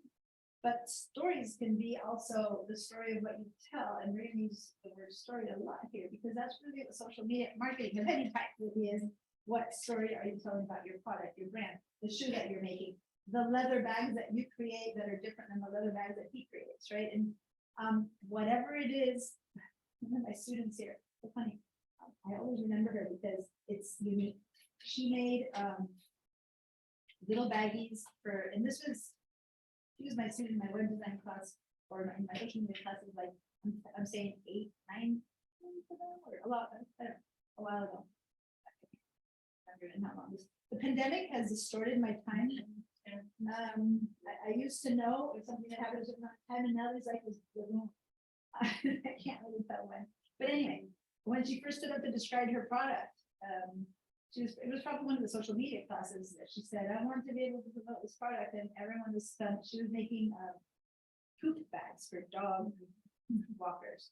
And the name of her product, now I'm drawing a blank, but it was something like poop bag. No, it wasn't that, but it was a very graphic kind of word. It was much better than what I'm saying. But I'll look it up. I'm drawing a blank right now on the exact name, but I'm trying to say not because it wasn't effective, like it's been like 10 years. After a while here.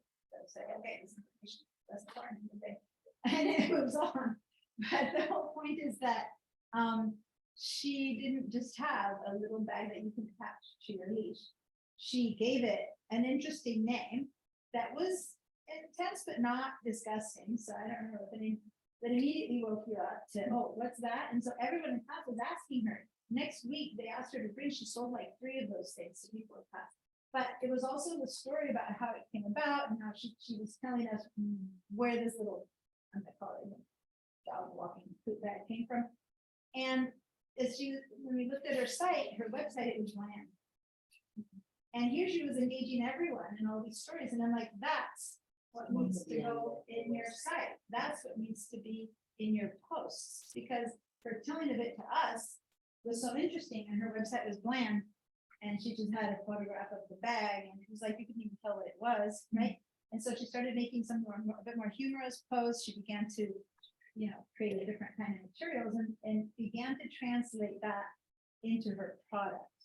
And now after that, it got distinguished from other bags that you carry on your leash, and she managed other products and stuff like that. So that's what I mean by personalizing your product. If you want to save the world, why do you want to save the world? What happened to you that makes you want to save the world? Or now I'm going like a generic kind of answer, but you got to be more targeted as to what distinguishes you as a painter from every other painter. What's your story? How did you get there? I did a website for another person who, and it's not that these are students of mine that I work for. A lot of the times these are people that I met in my work, and they go, oh, you teach this too. It's like, sure, if you want to know how to maintain your own site, come to my classes, right? So they end up being students because I met them through work. And so she makes glass beads, right? And she just makes glass beads. But as I was taking photos of her glass beads and the making of it at the fire, and it's beautiful, she was telling me stuff about why she sends these beads to an organization that saves money for kids and all that. And I'm like, talk about that, right? This is not just anyone's glass beads. This is the bead that you're making for this, and why it makes such a difference when people buy into what and the why of how you are. And I'm going to keep going because that's all kind of here, and I'll keep telling the stories. But I tell you the stories when I come to the page, and I've already said it, right? But, so the question that she had, some people weren't here, is what's brand and how do you brand yourself? And I'm saying, in a way, it's the idea you give about your particular product that identifies as more, as unique or distinct from others. And you might go, I don't buy into this brand. I don't want that. I want this one. And it's the same pair of jeans, right? But the brand will make it more attractive to some people, but not to others. And you, as the owner of the pair, the maker of those jeans, has to decide who's going to be your audience, and you'll tell your story to make that audience buy into you, right? It's a question regarding that, when you say message positive change between the intent audience. When you use, especially, let's say, an artist has a strong words for the AI, move it to a certain direction, or it's not. The AI. I mean, there's a lot to do with AI right now in the world of art, but I don't think that really is something that is a consideration for Pamela right now. Brand. No, for the brand, when you use the brand in the story, is how you find the right word. Did the AI put it in? That's exact, I would say that of all the things that I can do, that's one of the things that I don't think AI. Okay, Because the branding and the story is the most personal thing you have to come up with. An AI would be great at, once you tell AI what your reasoning and story and branding is, they can maybe come up with wordings that make it sound like that. So they'll come up with the words, but you have to come up with the reason of being that your painting exists in the world. AI won't be able to create that for you. AI is great. It's interesting because AI, people are just scared about it. And yes, it's scary when a student, you put in the prompt, write about the 20th century or whatever, and it comes out with a perfect essay. But when it's where it falters is in the personal stuff. You can't tell it, create a brand for my business, right? That's something that's your own. Then you can go to AI and say, give me the right words for my blog, right? You now can have, for the blog.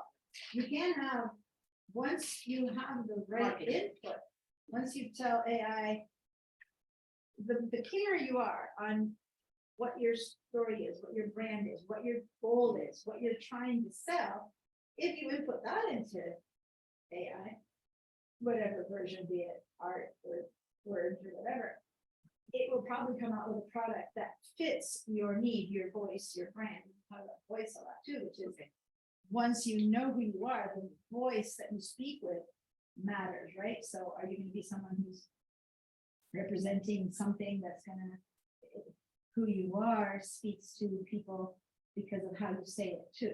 So people are more attracted to a kind of words of language. Others want more informal, more formal, more younger, older, and all of that in how that blog post is written. You can tell who it's speaking to, right?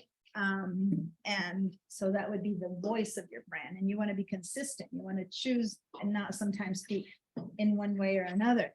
But all of that AI can't do for you.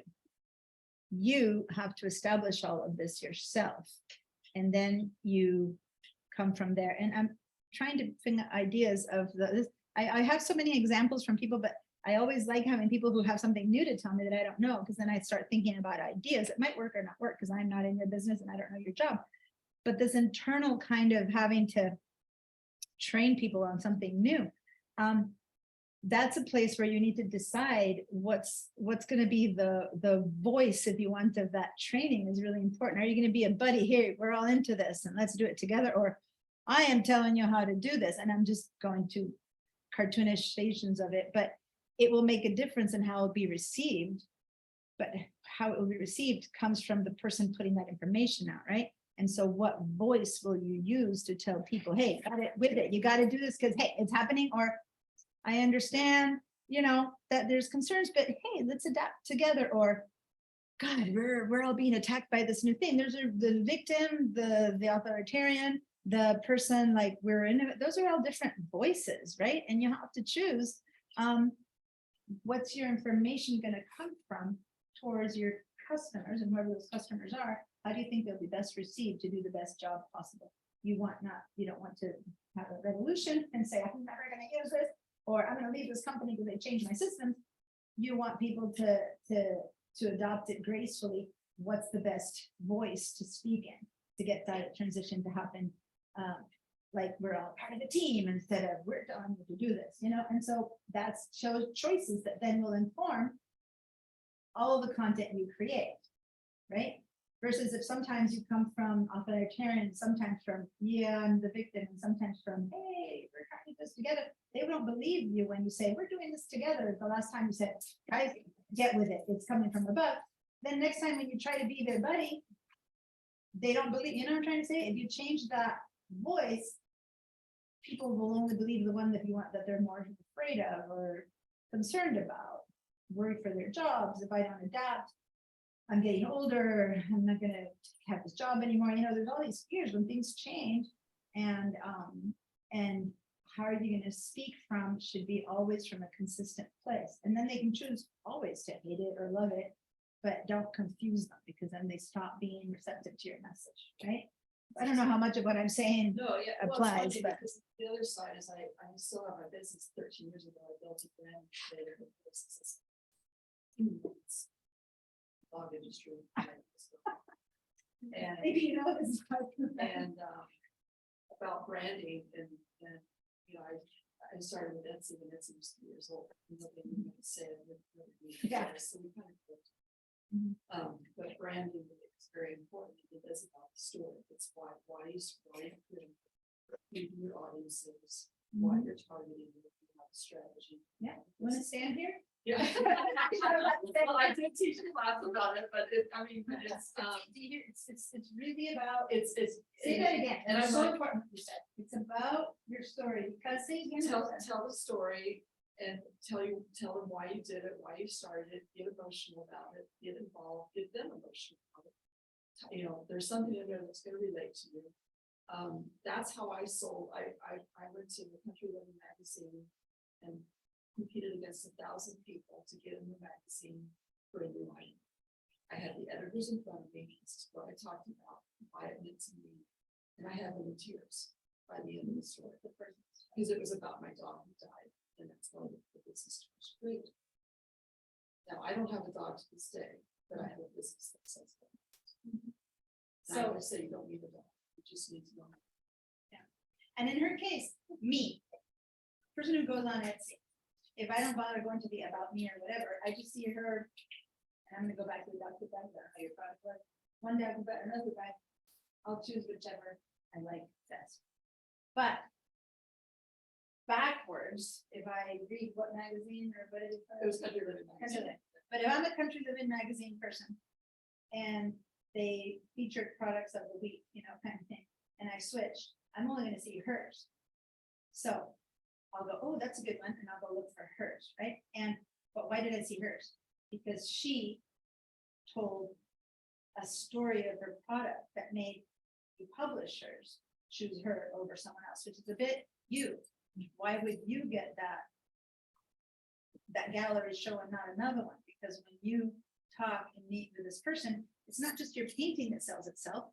You might have a great product, but there's many other paintings, other dogs products, but your product is special to the person who has to put on the show, or in her case, to put it on the magazine, because of how you convince the people who then offer that post or that show. And that's your story. That's your brand, how strongly you represent yourself and your brand and your story, and why it matters to have your stuff shown and not all your stuff shown. Or in her case, she had a captured audience, people who read Country and Life, or sorry, not Country. Well, there's, yeah, I mean. So if you go to Etsy, there's maybe many of hers, or if you go on the website and you type in dog products, and who the product is, there's many made with hers. And if you go to her site to another's, if she tells a story of herself better on her site than another, you might buy hers than another. But when it's a captured audience, like the readers of that magazine, she didn't have to convince the audience, she had to convince the publishers first to choose her. And then she had whatever publication, people read that publication, they saw her product and had to get her product. So it's like amazing. We don't make it specialized, because it's hemp dog policy. It's what? Hemp dog policy. Okay. So hemp, when I started, you know, wasn't out there, so that's the audience I targeted, so that's where I created, that's the strategy. It's like, why hemp? But it doesn't, so that's on this. That whole rise was happening 13 plus years ago. Can you guys at home hear Susie? Vera, can you hear Susie? Barely. Kind of. Yeah. So it's just, I mean, I don't mean, I'll be Yeah. quiet, but I'm related. Don't, oh, please don't be quiet. Gravitated to what you're saying, because you've given me ideas already. You know, I'm here for my job, but yet I just, Yeah. I put all Yeah. down that I can still do. Yeah, guys, this class, this is what it's all about. I have some slides that'll prompt some thoughts. Yeah. But the class happens in this talking, which is why it's good to have, which is why I was happy to have more people online, because it's the conversation where the class happens. Because I can tell you from my point of authority, what matters is the brand, and then you hear people I can tell the story of some student that I can pick up, but then you have someone in here who tells you their story, and that's where you learn. 3 people now already said, we got some ideas in the back. I need you to be thinking in that way, in the background of your brain. What in my life could I change in whatever it is that I'm trying to sell? Maybe you're trying to sell your daughter on the idea of having her wedding in Santa Barbara and not in New York.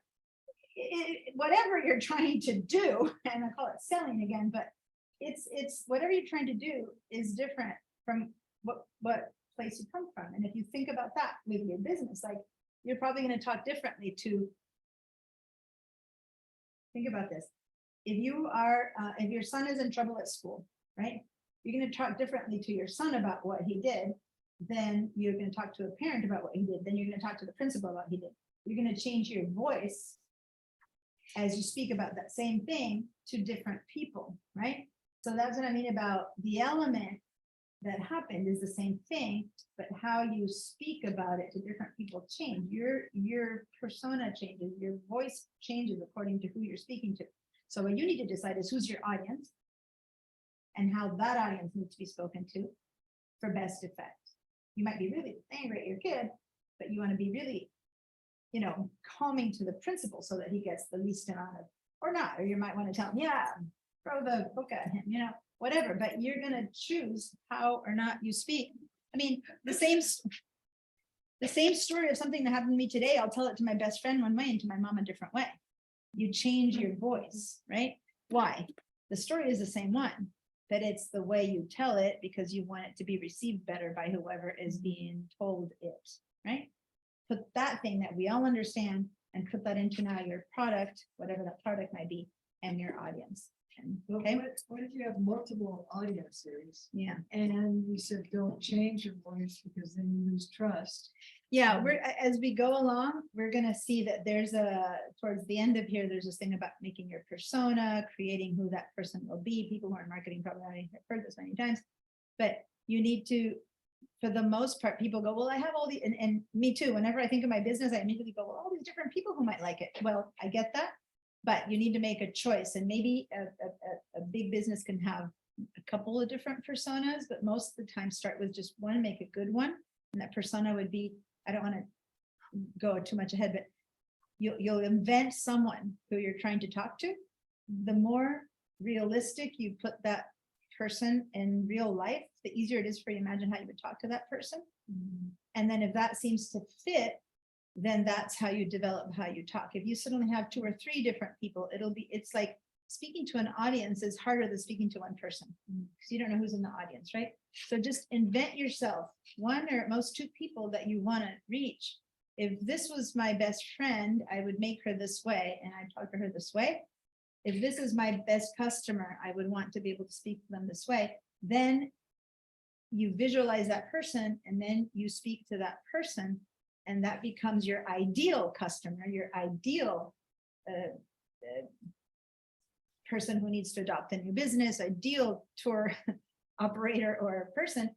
And all you can do is do your best to speak to that one and hope that it gathers enough other people to it, right? Because as you said, you can't at some point be changing all the time.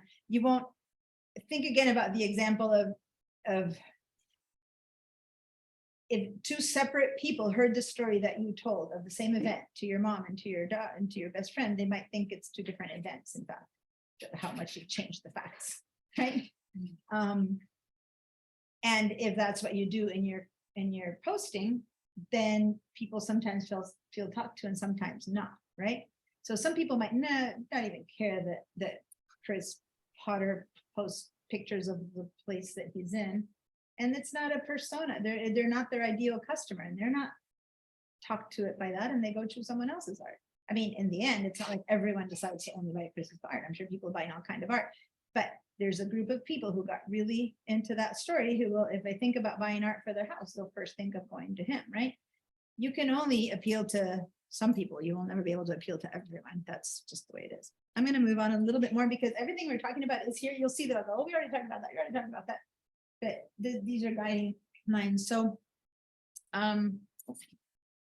that's I need to give you guys a break alarm. Give me a second. I'll just do one more. Anyway, this is just a generic content, can be anything. It's not one thing. Content doesn't have to be a social media post, doesn't have to be photo or art or text. Anything that works for your message applies. Now, that said, most of the times it's a bit of all of them, right?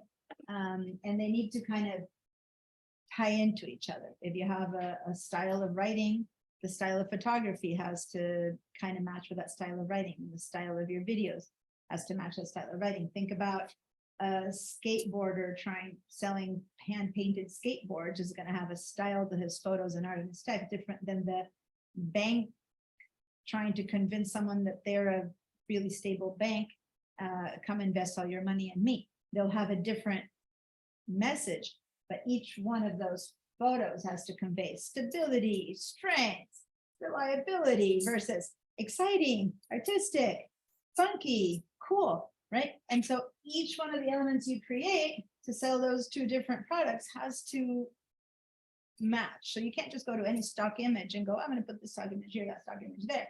You have to curate the images that you put in there so that they match your product, your style, your voice. And a lot of people don't really get that intuitively. You would think, oh, of course, but a lot of people, when they have to create the product, since they don't know how to do the right photo or do the right video, they'll go and do stock stuff. They won't choose the right way. You know, you have to choose from the same point of view as that which you're speaking from, coming from, branding from. So anyway, look at the world around you, you'll find content anywhere. And one of the apps I'm going to tell you about is this Adobe Capture, which is awesome. It's free. You're like, yes, thanks, Cheyenne. Did you know it? Oh, no. Oh, no, Oh, okay. It's free. It's there's all these things that are so expensive about Adobe Capture. It's something you put on your phone. I don't know about you guys. Have you ever been the kind of people, maybe you're not, but I walk around life and I go, I'm on this week. And then I go, and I'm down State Street, I look at a store and I'll go, God, the textures on that piece of whatever. Sorry, like I am totally into colors and textures and things. Adobe Capture is amazing. I used to just take a picture at the store and that goes on. Adobe Capture, you take that same picture with that app, right? With that leaf, and it creates a whole color palette, the texture, that then you can apply to the piece of art that you created. I mean, it's amazing. So hopefully one of the things I'd like is that things that I show you guys today, that you might choose which ones and maybe install a few of them on your phones or on your things, and then just test them out this week. And then next week you go, meh, or oh my God, that was mind blowing. We'll see. I'm not into music. I don't know anything where music comes from, but there's this app that once I put in my son's like listen, and any music that's playing, you turn this on, and here's a snippet of that music, and it tells you, oh, this music is this is the writer, this is the author, and I'm like, oh, okay. Like music again isn't my thing, so it's like, okay, that's exciting. I'm assuming someone who's into music is on, whoa, mind blowing. To me, captures that because it's all about textures, graphics, colors. What's that? Is that Shazam? Just not a real. Yeah, when I first, I mean, however many years ago, he told me about it and I put it up. Now we're more accustomed to apps making things, but I think that one was one of the first. You know, I had it 10 years ago that some of my kids told me and I thought, what? Oh my God, that's incredible. So that's what these apps can do, right? And so for me, that's what I mean. You go around the world and you get ideas. You hear someone talk about paintings and you get ideas for your dog business, right? It's just extrapolate. But there's some I was getting into it on Pinterest the other night, with the color, is that the color code? Images of all the different colors, so that they must have made it on capture then. Mhm. No one was interested. Mood, there's something called mood boards, and I'm deeper into design, and I'm not gonna spend too much time on it. I do actually. This might be the class that needs it more, but you know, we're telling you about choosing the voice that you're coming from, choosing your story. Another thing is choosing the colors that you work within, the textures that you work within. So every time you make a post, if the photo is of whatever it is, you can't control that, but the logo, the art, the writing that goes with it, if it's consistent, because you're always going to earth colors, or you're into pastels, or you're into bright, you know, shiny, or you're into staid, you know, blues and grays. It depends on what you're about. If you're posting, you kind of keep with that thing and that theme. And so there's so many apps to help you choose those themes, those ideas. Things online. I'm gonna show you, I'm gonna try to show you a scattering of all of them. A lot of the conversation that we're having is what will spark your imagination, and then I'll try to show you some things that help you move forward with those ideas, right? But in the end, it's up to you how much you just listen and do nothing, or how much you try to apply it. Your homework is gonna be to write your goals and ideas, create a persona, so that by next week you have more focused thoughts whenever we speak about something. You have that person in mind that you created as your audience. So then the more focus you have, and nothing wrong about Anna just wanting to learn, but it's harder for her to imagine an idea than it is to someone who has a precise goal. You have to do it. It's your job. You were hired to do this. You can't like wait for any years to decide if you want to do something about it. You got to do it in the next 3 months. So you're going to take the ideas and apply them, versus you're absorbing the world, so that next time you have a product to sell, you'll be like, oh, I remember she said that, right? So the persona, creating that goal and writing that down helps you focus, helps you decide, oh, I have an idea now about this because I created something in my mind that I'm trying to get done. So take these as suggestions. You don't get graded here.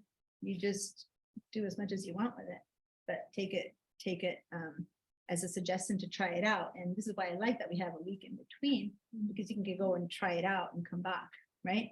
What Leon was saying, that you had it all in one day. It's fine, I can still teach it in one day, but there's less time to put it into practice, right? So look around the world, and if you see something that you like visually or thoughtfully, or a quote that really speaks to you, capture that quote, put it in your materials. Oh, and I was saying mood boards. That's when people have to, as a designer, if you hire me to market your business, I'm going to interview you to say what I'm going to kind of ask you all these questions that I'm teaching you, so that I know, like, I'm going to make your website. I don't want to make a website that I like. I'm going to make a website that works for you, that you like. So I'm going to have to find out what kind of ideas or colors or quotes. So in the end, you'll come up, designers come up with a mood board, meaning a place where you're going to put photos of the style, colors of the style, fonts of the style, quotes of the idea. It's like a style book for that thing or idea or project. Then I present it to my client, and you go, oh God, I hate that font. Okay, good, I'll try this other one, right? So hopefully we've been talking in between, so that by the time you're done, you go, yeah, that's me. I can live with that being my brand, right? And if you hate pink, I don't like pink, and you propose pink, I'd be like, don't give me something pink for me, but for you, pink might be perfect. So it's not because I like or not pink, I wouldn't propose pink to someone who likes pink. And then I say, you try to fit your audience. As a designer, your audience is your client. But what you design has to serve your client's audience. You know what I mean? And so if you are your own designer for your own audience, then you need to decide what fits you, because even if someone ever convinces you, this is going to be great, do it this way and people will come, it's going to be harder unless you hired them to do it for you forever. It'll be harder for you to continue it, because it has to come from your heart. You need to love. You need to be able to believe in what you're saying or doing, right? So it really still starts, it's this, even a business thing still starts with you. What can you stand behind? What can you do? And as simple as, what colors do you like that you want all your materials to be in that palette, in that tone, in that style, in that voice, right? I know. Yeah, I sit corrected. It was not one day like Billy Joe. It was just like yours, 2 9-to-1s. Hmm. And her name was, I went back a year I have all my catalogs for years. Hmm. L.M. Croyle, maybe Linda Croyle. Oh, yeah, Linda, yeah. Mhm. So Okay, great. All right, so let me go a little bit further. A piece of art on your wall, a scripture in a park, markings on the road. Content is not defined by what it is as much as it does. How does it move you into thinking? You could consider this class as content. It's making you think, right? So if there's this walk I do just for exercise behind my house going up the hill. And it's an old unpaved road that for years had, when they mark the sewers and the stops with like colors. And I like that so much. One day I took all these great pictures just walking of all these markings and stuff. And I've done that road for years. And I kept saying, well, tomorrow I'm gonna come with the other camera and do that. And then one day I went up, it had been repaved. It's like, oh my God, I'm so glad I got the ones I got when they were there, right? Because they were really speaking to me. Right? I'm like, I'm so glad I captured those pictures. But what was that? It was just something that in the middle of my exercise walk, huffing up the hill, seeing that inspired me to think about colors, right? And I'll go, oh wow, so it inspired me. For someone else, it's just a freaking piece of painting on around a sewer. Who cares? Most people would go by it, but for me, it inspired me. So what inspires you might be different, right? I don't know. Everyone has a different thing that talks to them. A quote that really moves my heart, you might go, eh. A poem that you just like die for, I might be like, it's just words. Everyone has a thing that speaks to them. When something speaks to you, just jump on it. And if it has something to do, a thought, an idea that works for you, take note. My son is a filmmaker, writer, and he has a notebook in his pocket all the time. If in this world of digital everything, he just pulls out his note every time he has an idea and notebook and writes it down, right? So write down ideas that you have as you're walking through, oh, maybe if I did this, or you're seeing someone else's social media content, you go, oh, that's a good one. How would I adapt that to mine, right? Just be inspired by whatever you're inspired by. It's valuable. And then back to, it's the right content to the right person at the right time in the right context. What does that mean? Not everything is going to speak the same thing that made you feel good at 15 is not going to make you feel good at 30 nor at 45, right? That's why it's more about like, oh God, if I had heard this when I was 20, that would have made a difference kind of sentence. It's like, yeah, well, if you're not 20, it might not move you as much, but it moves you now, right? So a lot of it is also luck, you put something out and your readers that week were distracted because something else happened in the news and they just didn't see your content, right? And you tried so hard, it didn't get to them. So maybe rebrand it, try it again a bit differently in 2 weeks, right? So don't assume that something didn't work because no one reacted to the post. Well, maybe it was too early, too late, or an earthquake just happened, a tornado, and no one was wanting to hear about someone's dog product at the point. Or it so happened that it was the right moment, right? So just keep trying. What they say, people need to see something 7 times before they get that. In advertising, they say they need to see your logo and your advertisement in a magazine and a billboard. Someone talks about it in a talk show. By the time they hear it enough times, you go, oh yeah, I recognize someone said that, didn't they? Like recognition starts in. So your posts, one simple post or one simple reach out might not be enough. If you have something that's really important, you might need to reach out again and again with that same information, just turning it around a little bit and try again, right? I do that exactly. With the county kind of context, I've created this corporate, so it's there. A little bit higher, so, I design communications every week for the county. okay, And it's birthday Wednesday. It's birthday Wednesday, yeah. The battle that we are having is if they're even. Yeah, you Even send the to get- information. even Are to they get to are they this reading content it? that you've created, Oh, that's I the know. battle. I mean, as a city college instructor, I get hundreds of emails each day. Is there such thing as like, really, if there's one inspiring one, well, I just have not open 10 because I can't that day, and the good one I missed. Yeah.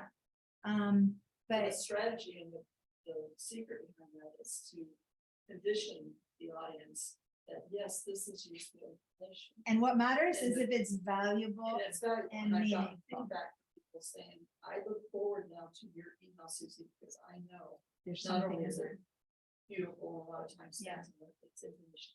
Yeah.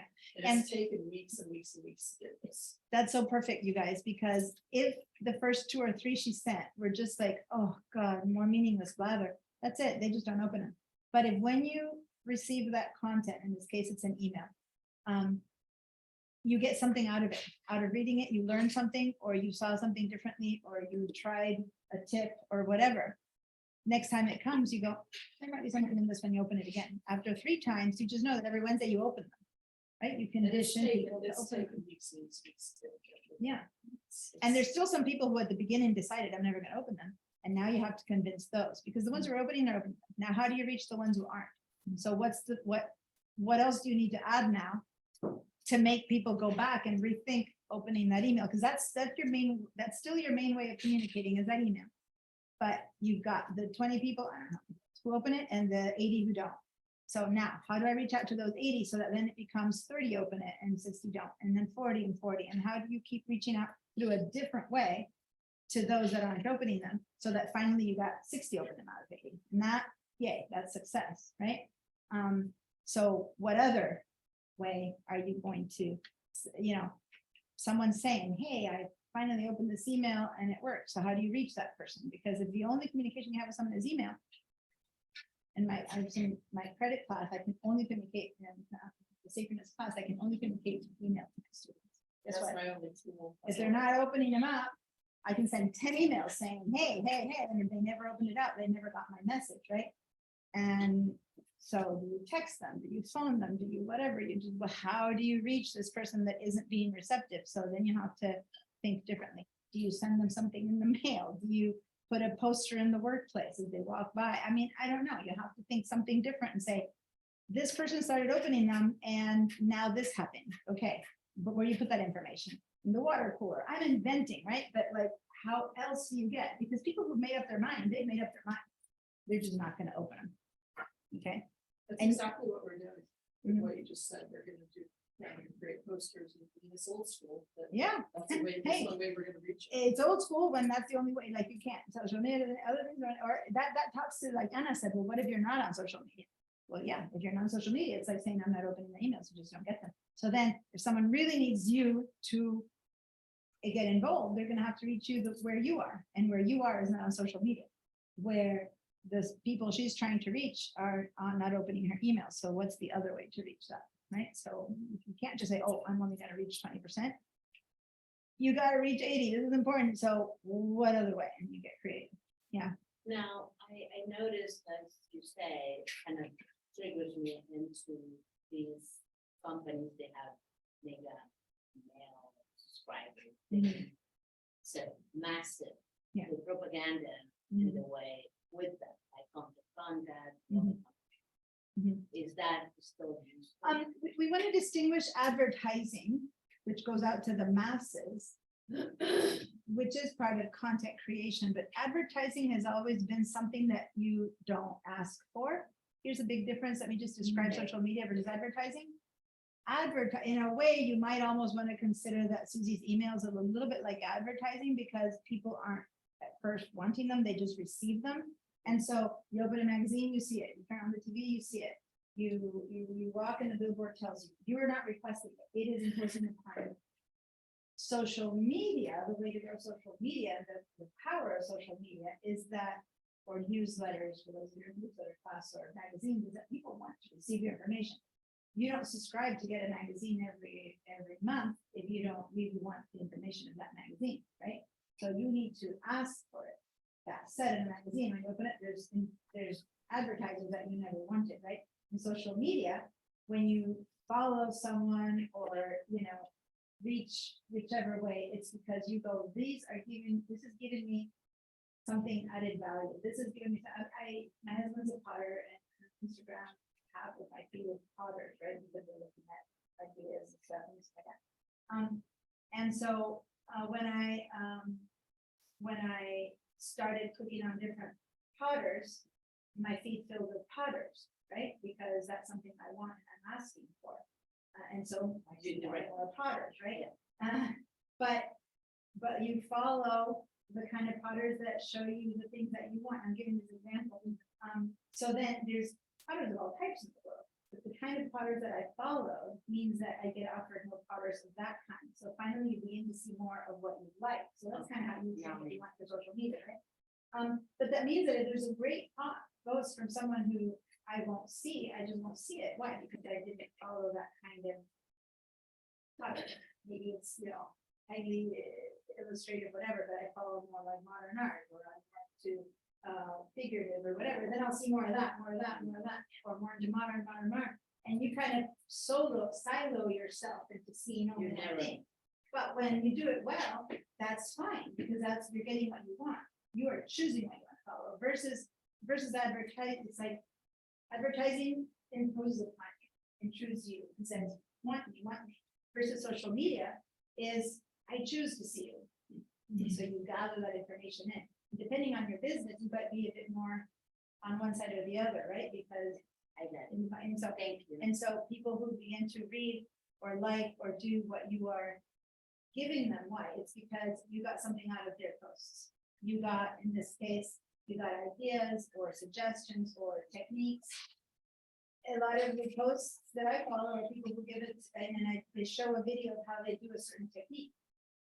And so a lot of people at the beginning of social media was like, I'm giving my secrets away. Right at first, it felt like that. And now social media is, in a way, is about giving secrets away.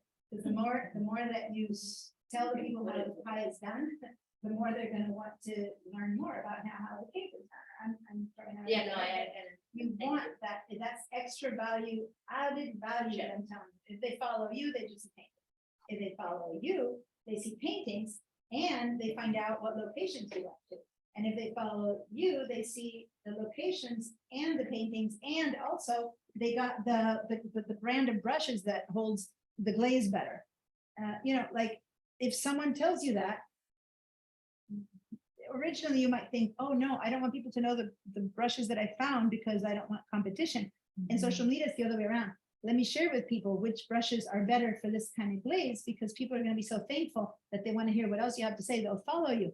Following you gets you buyers, or et cetera, et cetera, et cetera. So it's giving information for free that makes people want to follow you. So as opposed to throwing the information at you, you go look for it through social media. Okay. Some people like you are in a bit in between, because they're not wanting it, you're having to give it. So then you have to be a bit more creative. Fine, put the poster again. Do I want that poster? No, I happened to click the elevator and I saw the poster. So she's a bit more in the realm of advertising and how she has to reach her. But once they click in and see that there's value added.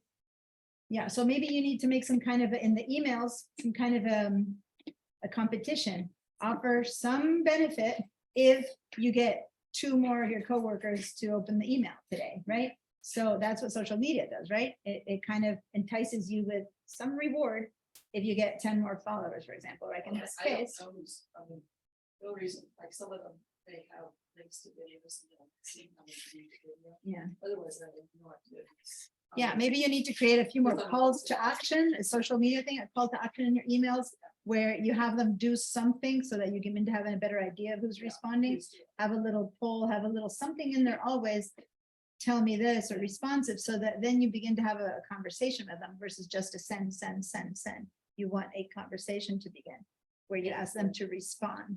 Okay. Anyway, guys, I have talked way beyond the break time, and notice that there's 83 slides in here and we're at slide 13. So, but as we move down, a lot of this is, you'll see, I'll be going, we said that. But this is the class, inspiring conversation that leads you to thoughts. Okay, so we're not just talking here. There's other classes where please do. And this one, it's thinking. Okay, so you guys, we're gonna do a break. I'm gonna stop the share for a minute and we're going to take a 10-minute break. It's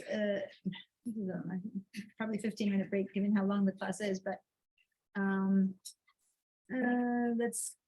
let's say 12 minutes. So at 11:35. Okay, be back here by 11:35. So 12 minutes. Thank you. Okay, oh, I sent that just to Andrea. Hold on. For some reason, it went only to Andrea. Here's to everyone. Be back by 11:35, you guys. See you.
All right, Pied Piper is calling everyone back. Oh, here's Saul. Saul just arrived. Your name in there. Hi, Saul. Okay, so. I needed to, I don't know that we really cared what you're sitting on today for this class. But just in case it becomes an issue thing for next time, that's number 11. Look at the thing in front of you. Okay, so you're in, let me see.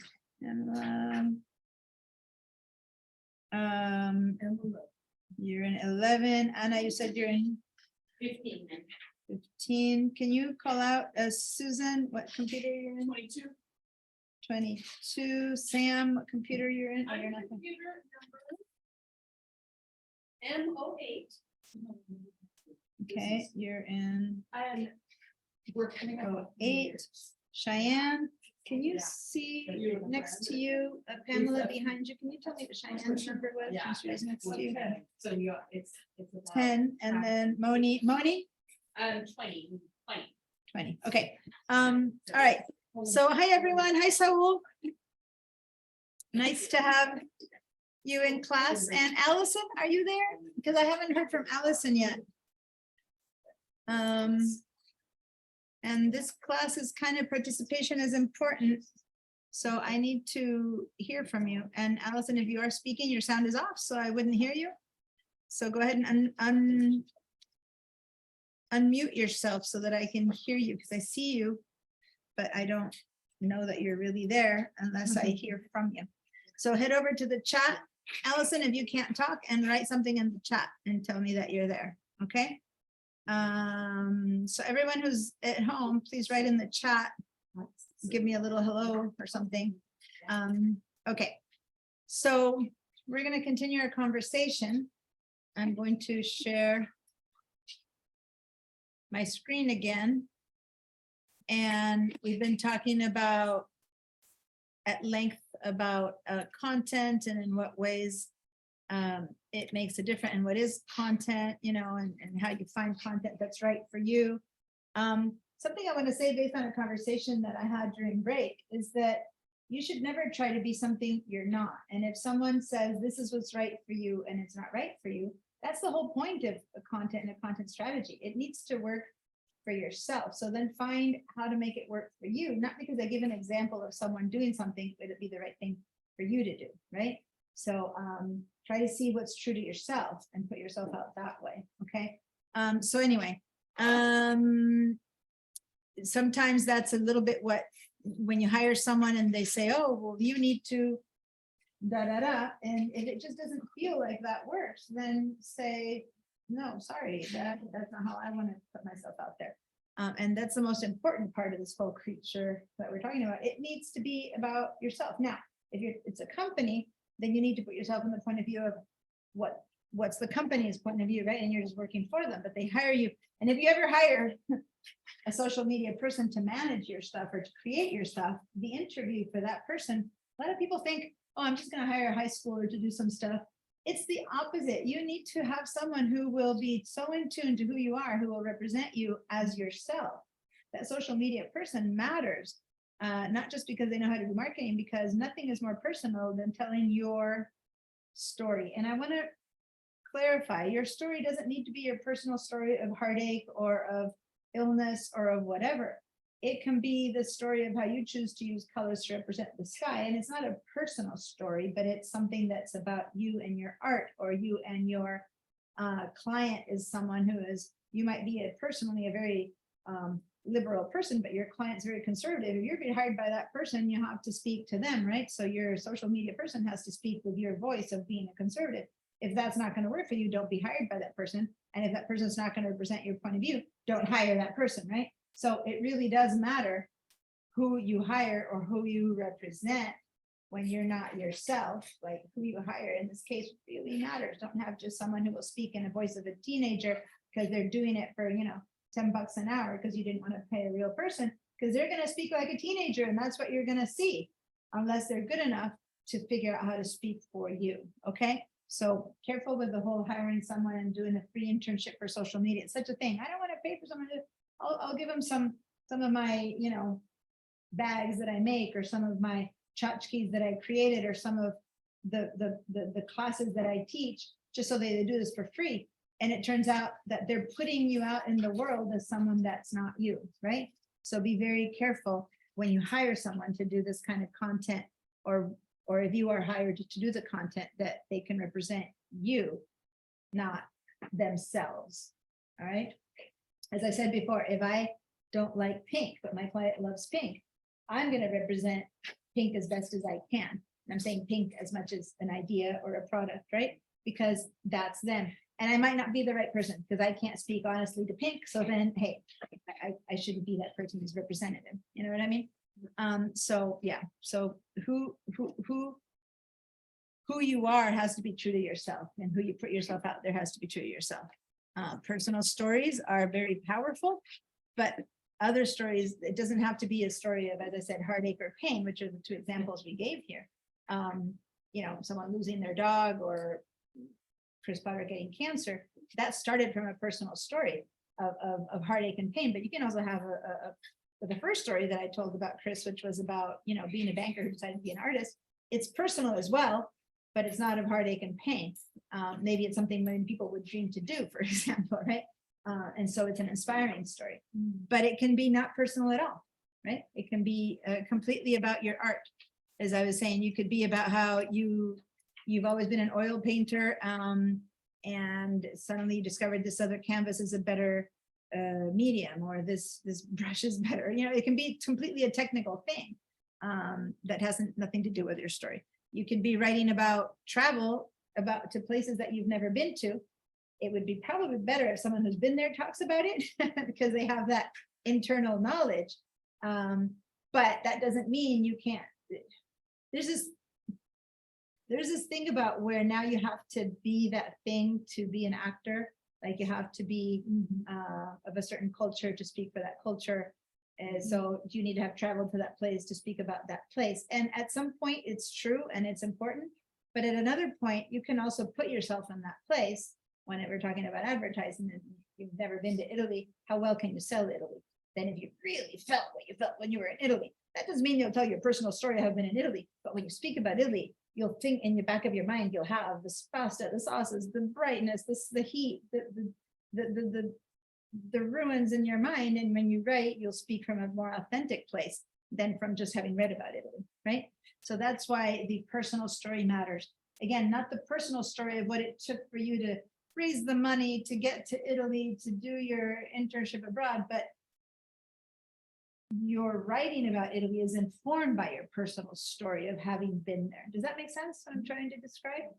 It's hard to talk about some. Yeah, exactly. Or no, by proxy, or by reading about it, or, I can spout forever about the wonders of Tibetan culture, and I haven't been there. It's just something I read about, right? True to your word. Yeah.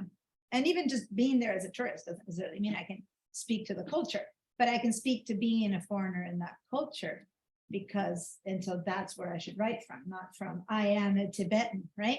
But put yourself in that personal experience, and that's the personal story you tell.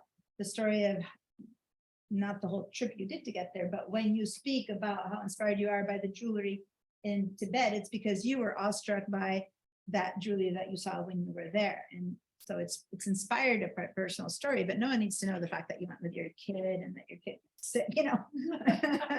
and that kind of thing. All right, because I just wanted to make that clear. Sometimes when you guys ask me things, it clarifies things I haven't been saying. So this question someone asked me during break clarified me to say these things. And so that's why I invite questions a lot, because it helps me notice what maybe I just made an assumption of and I haven't been clear about, right? So please ask and be part of the conversation. It helps clarify stuff. All right. Yeah. Well, in a way, what it is personal story is your personal perspective. It's the perspective that you bring to it, not necessarily the story, the content of the story, necessarily, but it's how you see things. Yeah. What you bring to it. Yeah, exactly. Who you are makes you different than the other painter, right? And informs what you paint versus what another painter paints. That said, you might have the same technique. Your paintings might have the same technique, but probably the story you tell. By profession, I'm a graphic designer and a photographer, and my son is a filmmaker. And I always say, it's not there's 10 photographers go to photograph this same spot, and one really talks to you and another doesn't. And it comes from what isn't the camera, it isn't the technique of doing it isn't what is different. We all just push the shutter speed, but it's what you see. It's your brain that has an eye that looks at that from a point of view, and that's what'll be a different story that some other one will tell. So a photograph is a story. What story are you telling with an image? It's about light and story. That's all photography is. In a way, in an expanded way, that's what a movie is. And in a painting, it all is. It's just how you choose to tell that story. And some people love it and some people, that's not for me. You can't please everyone, right? You'll get some people who are your followers and people go, that guy, that person is horrible. That's what it's going to be. Some people will never travel anything other than to 5-star hotels, and some people would just die if they put them in a cruise. So not every cruise is for everyone, and not every trip is for everyone, right? And I mean, Sorry. It's One of true. my sons would say, oh, yeah, you're right. I know, my sister-in-law adores, they live on cruises. And I went to one once, and that's more than enough for me. I will never do a cruise again. And I'm a world traveler. I just like nothing best to me than to grab a bag and just like hoof it. But that's the opposite of cruising. So was one better than another? No, I love my sister-in-law. I love that she loves it. That doesn't mean I'll share the same trip with her. But that doesn't, so I won't buy into her stories. I'll still listen and be fascinated that she went on this trip and enjoy it. And she'll listen to my stories and go, really? You go to what? That kind of hotel? You know, and that's fine. I enjoyed my trip. So we don't all buy into the same story. So we have to tell the story of who we are, because the people who buy into us is people who will like our story, right? I'm going to listen to my sister-in-law's story because she's my sister-in-law. That's my relationship. But otherwise, I would never be following her cruise stories if she wasn't my sister-in-law. Does she use a travel agent? Huh? Does she use a travel agent? Does she have a travel agent? Yeah. I don't know. I'll ask her. I'll ask her. No, but it's amazing. She just retired.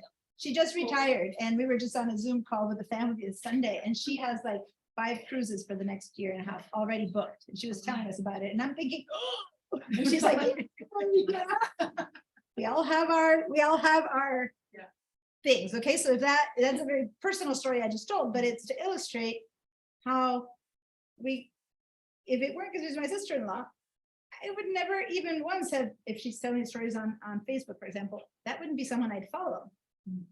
But I have another connection to her, so I do, and I'm happy for her, but it's not me, right? So anyway, most of the times when you're talking about your business, it will have to be for people who are like you, otherwise they won't follow you, unless you have, again, as I said, some kind of personal connection. All right.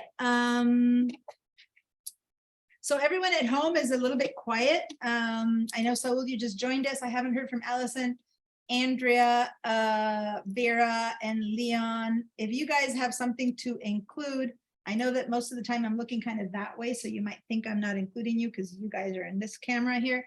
But I'm doing my best to be in this in-between piece where I encourage everyone.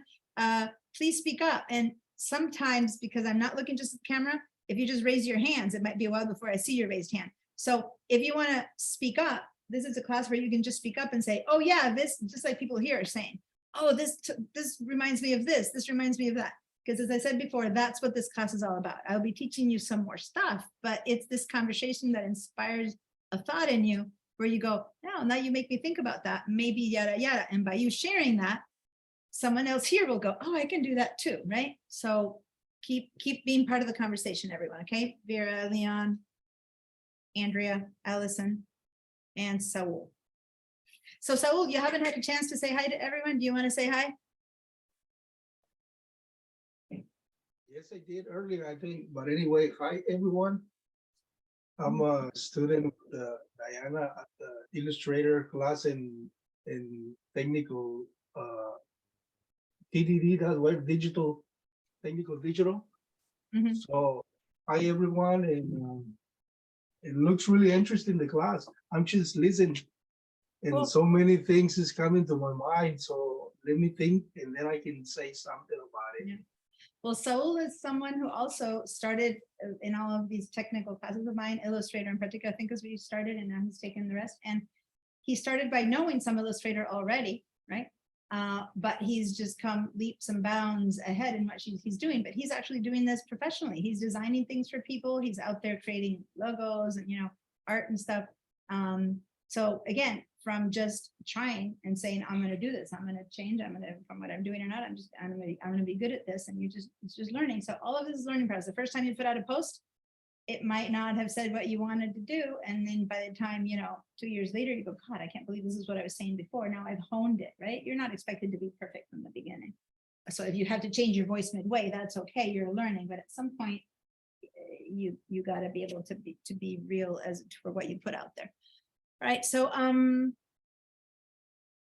so now we've been talking about ourselves, but now we go into what the others are, right? If you, this is a little bit about a strategy, like someone who handles it. So it's a little bit different, but really focus on this really more than that, which is basically you as the creator need to understand your audience, okay? And what they need and what they desire. We're gonna go a little bit further, like someone mentioned the pain points and stuff like that. What is it that you can provide them that'll make a difference in their lives, right? And for some people, just, yes, that painful story of, sympathy of what happened is what they need, because they want to connect with people on a personal level. And for some people, that totally turns them off. It depends, right? But what you need to decide is the people that I want to follow me, I'm not going to be giving them my personal stories all the time. So they have to be someone who wants from me my technical knowledge, for example, right? Versus someone else is going to give them personal stories and they're talking about transformation and growing in their internal mental health ways, whatever. Well, that's the kind of people that they're going to be speaking to who want that, right? If you don't want to hear one more thing about mental health, you'll just tune that person out. If you're like needing to hear about mental health, you'll like, oh, everything they say is going to be gold. So, that's who you need to understand what they do. And then, so you can provide and speak into that. Also, you need to know when it says channels and mediums, where are they? Are your people in Instagram? Are they on email? Are they on Facebook? Are they on nothing? Right? And I'm saying she's not on anything. So, if you want to speak to people like Anna, how do you reach out to them, right? And maybe you don't. Maybe that's part of like the disconnecting from everything, is that you just want your life to be your life and you don't want to be talked about by anyone. And that's why you actually disconnect from everything. And hey, that's fine. We won't reach Anna. We'll reach other people, and that's it. That's just the way it is. It's her choice to live not connected to social media, or she hasn't connected and doesn't know what the advantages might or not be. That's something I won't reach her to change her mind, because she's not on social media. And people who are social media who decide, I'm going to leave social media, I don't like this. So there's always the back and forth on that, right? But while they are there and you can reach them, the same, not even social media, the same art show gallery, you put your art. You go to shows where sometimes you just see the card next to the painting says oil and pastels, 1987. That's it. And other times you have a little full explanation. This was created when this person was in the middle of the oil pastel 1987. That's something that as a gallery owner or as an artist, you have to provide. You said they want artist statements and stuff. So what's your statement going to be? Is it to be about how you technically do the art together, or your history of how you came upon why this painting? Like, it's a choice. So maybe you're not on social media, but in your show, you are communicating to the viewers, I just want my painting to speak by itself.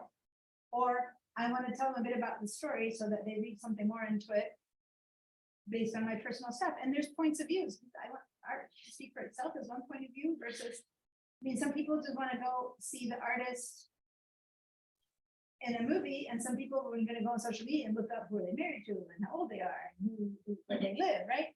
It's like some people want to know more and some people don't. that's fine. But you as an artist get to decide if you're gonna be out there showing your wife and your kids, or if you're gonna be someone who is just see my work, that's all, I don't want you to know about. So in painting, how much do you write about your paintings that gets an into your thought process, and how much you let it speak for itself? That is also your way of expressing yourself to your audience, who are the viewers of your painting. All right? What I'm trying to say, that's not that I don't want to be on social media, I don't even know how to set up. Oh, okay, well, that, for that, I we can would take all love of our to- social media I would classes. love to get involved because I see the pros and cons. I got in one Facebook account and then I deleted it. I said, okay, it's too much. It's pages and pages and pages and privacy and all. It's okay. Mhm. Yeah. By I'm the not time gonna- that I I'm finish never taking gonna, all the. I'm never gonna tell someone to get on. It's a personal No, I choice, but if won't. you're I- interested in, you I do mean- have all the social media classes that you can take. To take little, and don't take all of them, take one. Play with that one for a while and learn what you do like or not like about it. If it's too overwhelming, back off. Try another one, might speak more to you. You don't need to be on all of them. You don't need to be on any of them, or you can be on all of them. It's a total choice. Okay. I use social media where, and personally, where it enhances my life. So as I said, in Instagram, I'm connecting to a lot of pottery because I'm doing a lot of the glaze choices. My husband's the potter, but I'm the art director. I'm not the artist that I am. I go for colors and choices and textures. I don't remember what I said about Kathleen stuff, and that's what I try to find for him to put on his pottery, right? So, but, and there's an amazing, and Facebook too, both of them have amazing pottery. Instagram is different. Instagram is more like shows you what people do. But in Facebook, there's groups of people who are more about supporting each other and doing it. So both of the sites give me different things. And in the Instagram is more about showing and selling the good stuff I make. And so I get to see what people are up to. What's his And handle? And Facebook, it's, Oh, no, the Instagram handle. oh, for Jack, I'm Yeah. telling you, he's not much on social media. He needs to grow it. JB Pottery. I think it might be JB. I have it. JB Pottery, yes, do you have it? I don't know. Do all of Um, these help. So, okay, guys, this is a little aside on this class. Were you in the class the other day? In my digital design techniques or Illustrator class? Oh, yeah, that was me. Great. Yeah. So I was showing people how to make a logo out of an existing thing, and I took a So picture of the bottom of one of my husband's mugs. And I was like, let's use this. It wasn't about showing off his pottery. You can't even see his pottery. It was just a picture of the mug, but he signs it in a certain way. And I said, let's extract from this picture the logo. And two people who are unrelated. This is the first time I see Cheyenne in person. In my class were like, oh, wait a minute. And they ran to their kitchens and said, I own one of Jack's mugs. Turn it around and there was the logo, I've and seen that before. people, My favorite mug. one was Cheyenne and then another person. They both came up with, oh my God. Do you know Jason and Vanessa? Price, East. Price, or maybe they just No. haven't got at the art show then. Oh, maybe, well, he knows everyone with the art show. Again, I'm the wife who comes and helps him pack up and put away. But so at the beach show, he's selling his stuff. And two people in my class, of a small class of 12, ran to their kitchen and said, this is my favorite mug. Right? And he has a web, we just took down the website I made for him. He's beginning to make another one. And so right now he hands out cards, but if you go to his website, there's no website because I'm supposed to be the one who transfers the domain. And I haven't done it yet. But the point is, he's not enough on social media. If you go, he posts, I'm like insisting. So now he's maybe once a week putting a photo up of the beach show or the dog at the beach show. He's doing something like that. He's beginning. But so anyway, I think it's JB Pottery, but I don't know if it's JB Pottery SB. or It's JB Pottery SB, and I'm sitting here liking away. JB Pottery SB. Okay, there you go. Adding some- But I'm not trying to promote my husband in this class. You weren't at all. You were, that was just an example. for the possible- It was an example where you don't see the pottery. It was just the bottom of it and the signature. It was a total exercise in Illustrator or in digital techniques in Illustrator. And it turned out that some people had those bugs. It's so funny. But anyway, back to that. It's what Jack should be doing because he hands out these little cards and these little square things with his stuff. He should be putting up stuff on social media, even if he doesn't have a following. But if the person buys it and loves it and it's their favorite mug, they might remember to go and like something, and then the other person likes it. Next thing you know, you have 50 people, then you have 100, and you have 1,200. Is there a story being told there? No, but this is the mug that you really like, and that's why you follow them. And other people, it's the other way around. They see your friend following and go, oh, you seem to really like their stuff. Well, where do they sell? Oh, okay, I'll go buy something from there. It's back and forth, right? But it's a choice. He's not to follow him. He's not gonna reach out and come to your house and say, buy my pottery, right? So that's the difference. Social media is more like it's the other way. You have to go choose and find him. Someone has to say, what's his hand to go find him, right? And so it's you search out for it. Why? Because you get something back. And he's not yet doing the give something back. He just posts his little, cute photos. He's not really doing it the social media way. Someday he'll start because, teaching is not his role. Okay, so, okay, let me go on to the next one, but it was so funny. That was the first time that ever happened. Okay, so remember your answer, Susie? That I said I would speak that again. You have to understand your why. When you understand what your why is that you're doing this, then your what has more purpose. Like when you understand why you're telling a particular story, or even more mental, why your business exists, then your story and your message really, like it said, is on note, really projects itself and makes sense. Like, right? When you actually really get to that. So my goal today is for you to just dig deep, right? Into why do I want to do this or that or promote? Like, why do I want, what's the goal? What's the dream if everyone adopted this new system seamlessly? Wow, what's the dream if everyone opened my email? I mean, even, and then you go into the insight. Well, to do that, they have to open my email, right? So what's my dream? 100% of people open them, but the main goal or dream is seamless adoption of this product, right? So what's the way to get there, right? And maybe you have to turn it into something more personal for you to really be moved by it. Like, well, if I do this well, I'll get this other job that I wanted. I don't know, maybe the why has to be a bit more deeper or personal, right? Then business is why. That's the business's why.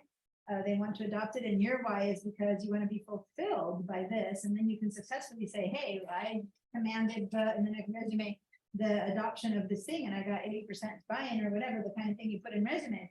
So you did it for the company. Their why, because they wanted people to do it right. Your why is because you wanted to be able to say how successful you were at it. So there's different whys there, right? So you need to find a why that really speaks to you. I joke about it too, because it's interesting to be in, because there's no one prior to. Yeah, I just jumped in and just started doing it. Yeah. and started to, and so my joke is to say it's a process. If anybody says anything else, Yeah. I'm just gonna keep it. Yeah. You're Because trying to so far tell you so how good, it's and done. not good, but Mhm. that's where you just have to really, everything Dig you're deep. saying is, there's very key points to analyze. You gotta analyze and really focus. That you're selling. Mhm. And I can't do the work for you. I can inspire it, but it's you and each one of your places who has to do the work of why are you really doing this? And then dig deeper and honestly, because it's like, oh, because it might be as simple as because I need to pay my rent, right? Sometimes if you're doing something you really don't want, and then that gives you a reason to want to do it because, hey, the rent has to be paid, right? Or the other way around, if I'm only doing this to pay my rent, why don't I find something else, right? So either way, exploring that gives you a reason to either keep doing it or not, especially when it's something that you're doing that's not your own art or your own, calling, then I don't know, I'm totally guessing. I don't know any Cheyenne's story, but so she's training people. It's about travel business, and maybe she hates traveling. I don't know, but I'm just saying, what if she hates traveling and it's just a job? Well, maybe her fulfillment is she loves communicating with people, and it's not about the travel part that she does, but her joy is knowing that her training is reaching the people correctly, and it's never about travel. On the other hand, maybe it is about travel. So your why can be totally different. Like why I teach. Do I care about people using social media? No, I really don't. People use it or not. So why do I teach social media? I want that if you need it, I know that I'm a good teacher and I can teach you how to do it in a way that works. By the way, if you use it or not, it's up to you. But I like communicating ideas. I like reaching people. I love walking around town and having people stop me and say, wow, I started my business because of you. I love getting emails back saying, when you taught me this, I thought, I used this for the next job and now I'm doing great at my job. That's my why, right? Is it particular about whether you learn how to use Excel correctly or Illustrator correctly or social media correctly? No, my why is, right? And so then I do my best job of being a teacher, whatever it is that I teach, right? So that matters, that you find a reason why you're doing it so that when you wake up, you're not exhausted and you're still going to be exhausted, but you'll walk out, you'll walk out with something in there that was made it worth it, right? Or anyway, so when this is important, when you're learning to take, when you're trying to take something from somebody, they can take it. You can't necessarily articulate, but if you need something from them, they know it. But when you have a gift, your job is simply to present that gift. I love that because the whole point is you're not trying to get them to get into the next cruise. You're like, hey, I can offer you this that'll change your mind because I know you like cruises, but this one's going to be better for you than this one. I just thought about this. My mother-in-law was a therapist all her life. She moved to this little mountain town. She in her mind had this thought that, real estate agents, sorry, Andrea, but that real estate agents were the worst thing ever. The whole, like, they're trying to sell you like car salesman thing. And that's what she thought. Well, she got into this town, she still had to work and nothing was happening other than it was a little tourist town and selling. So she became a real estate agent because she needed to work. And every year she won the best real estate agent thing, right? And she was someone who clients would come to her and she'd go and show houses and she'd say, this one's not for you. This one has too many stairs. Like, she was honest, right? I'll show you that if you want, but I don't think, like, she became someone who was a gift to the people who hired her because she would really tell them the way it was versus trying to sell them a house in order to make an income. She did nothing but be herself. She was a very straightforward, honest person. And that's why she was a good salesperson, because she would make sure that you got the house that was best for you, not the house that gave her the most income or she managed to push through a sale. She came from, no, you're not going to be able to go to the stairs, or this one's too far from your kid's school, the same job, but she approached it from that point of view versus that point of view. There's no difference in the job. She could have done it either way. She would have maybe made more money that way, you would think, because then she would push more sales through. But in the end, those people might have gone to another person versus they began to flock to her because they knew that she would tell it as it is, right? That might work or not for you, but that's the point of view you want to come to whatever you do. And this person who never liked real estate agents was the best real estate agent in her town. Right, so give me 1 second to But you're gonna need something from them, you wouldn't be bothering, but it's how to also give something. you still want them to buy your painting, for example. I'm just trying to focus on people's ideas, but this is a bit like advertising where you're reaching out to them just because you want them to buy it versus you paint because it fills your soul and you put it out there and someone else really feels that painting and buys it. You're giving them a gift for their living room versus they bought it because you're the in person and they're supposed to have it and they have it in the living room and they don't love it. And you don't have much control over why they bought it or not, but all you can do is have control over how you create your art. And then if you do put it on social media or in the gallery, or if you talk to the gallery owner as to why they'll choose you over someone else. I love Phoebe's example of the magazine. It's what you speak about your art and why you're doing it and how come you made it in this technique and not in that one, and that you like to always paint in the morning but not at nights, whatever. I'm just like, whatever technique, that's what they buy into. Not the art itself. They buy into the why behind your art. You know what I mean? Again, I love art, but if I see one painting or another and they both look similar to me and I don't have any history or whatever, I'll just buy the one that I like more. But if I have some history behind them and someone tells me about the morning, me personally, if someone tells me about the morning sun and how it shines differently when it comes through the right window or the afternoon sun through the left window, and that's why this, I kind of have more story to that picture. I like that story, and I'll be tending to think about that. And it's not a personal story, it's more about when I stand, these are two pictures of the same thing, and when the light comes from here, it's really cold, and when it comes from here, it's warm light, and that's why this flower is glowing or something like that. I have a story behind it, I'll be more attracted to it. That works for me. That doesn't work for everyone, but works It's for the me. same, another example of that is like looking for a book, you know, you read the back cover. Yeah. The inserts. Mhm. And does it resonate to you? Do you want to read that book? No, I don't. You go to the next book. It's the same thing. It's all about branding. It's romanticizing the story. Have them in your world, you know, invite them to your living room. You know, And it's- sometimes- It's the whole package. Have you seen trailers of movies that try to tell you the way it is? You go and it's like, that's not at all the movie I want to see. Is there advertising? So will you walk out of there a bit, sometimes you'll be, oh, that was better than I thought, or sometimes you'll be happy than less, but if you went thinking that you're gonna go because of the trailer, you probably were gonna be more upset than happy. Because you don't like to cry at movies and they presented it as a comedy and you ended up seeing a tragedy, you're not gonna be too happy with that movie. That customer won't be so happy that they went to see your movie. So if the trailer had sold it the way it was, you might have had only people who wanted to cry. They're gonna walk out really happy because they cried. You know what I It's mean? the same, yeah, same thing, just an inserts. You know, doing it. Yeah, so look at this one. If you didn't need to make any money, but you wanted to help your customer, what would you give them? Right? Like, if it wasn't about selling, what would you offer? And that's that value added, and that's the point of view to come from. What are you giving them with the product you create? Right? I'm thinking again now about the dog. Remind me again, what was the product, the hemp? I'm So giving them quality. you're, so why? It's not about, I want to pay my rent and that's why I sell them hemp collars. What I'm selling is that the environment, the trees, the reason, like you want to train them, you're not just selling them the leash. If they're buying hemp, they already know it and that's why they buy hemp. Or you're telling about why and they go, oh, I've just learned something of why it's better to buy this one than that one.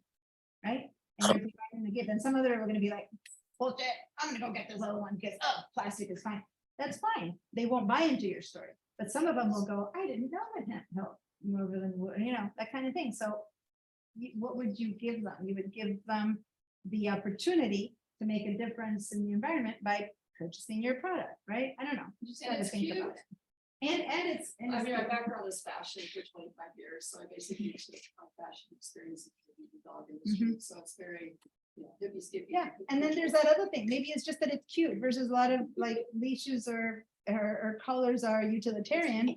And do you want to give your dog a utilitarian leash, or do you want to make one that's cute? And for people who are into fashion, I want the cute one. So maybe what you're selling is the opportunity to make your dog look cute instead of just pulling them around. I don't know. I'm throwing out, as you can see, I kind of ad lib a bit as I throw out, but that's you what- gonna the way you stuff need your to mind? think. Talk to my husband about that. I don't think so, Diana. Okay, so consider it, Really so that good. that added value, consider it as that gift that you are offering. Like if someone is coming to me for a logo, I can give them a logo. Or I can interview them, find out what they really need and give them a logo that will really work for them, not the one that I think they should have. If I think their logo should be 2 letters and they explain to me more about themselves, I was so wrong. This person needs an art, you know, whatever, but it's knowing that. And so my gift would be really listening to them to give them the thing that they really want, et cetera, et cetera, et cetera. For designing a logo, would your Illustrator class be better, like more depth? Logo, like if it's a logo design class? Yeah. I'm a bit torn because the classes I teach here aren't about being a graphic designer and getting a good logo. The class I teach is how to use Illustrator to make a logo. So I can't grade you on your logo. That said, when you put your personal work, I do say a lot of people who do in the Padlets, this is people who are in the Padlet, post their work.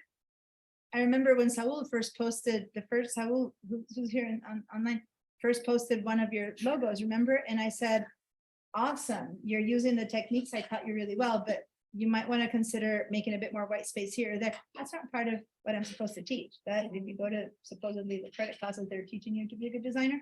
I teach you how to use the program to make that logo. But if you show me your personal work, I'll be like, well, maybe if you, because I like that and I want you guys to do that. And so next week, Saul had changed his logo and it worked much better. That's not really my job, but that's something I provide my added value if you want, right? So yeah, I would love to teach the ones where I teach you what makes for a good logo. I'm really teaching you the ones of how to use the tool to make that logo. But I give you the added value. If you provide me more stuff, I'll give you the added value too. You know, there you go. That's an example why someone comes to my class versus someone else. I don't know. I would have to ask them, but the one I do is because I give them something else. Anyway, I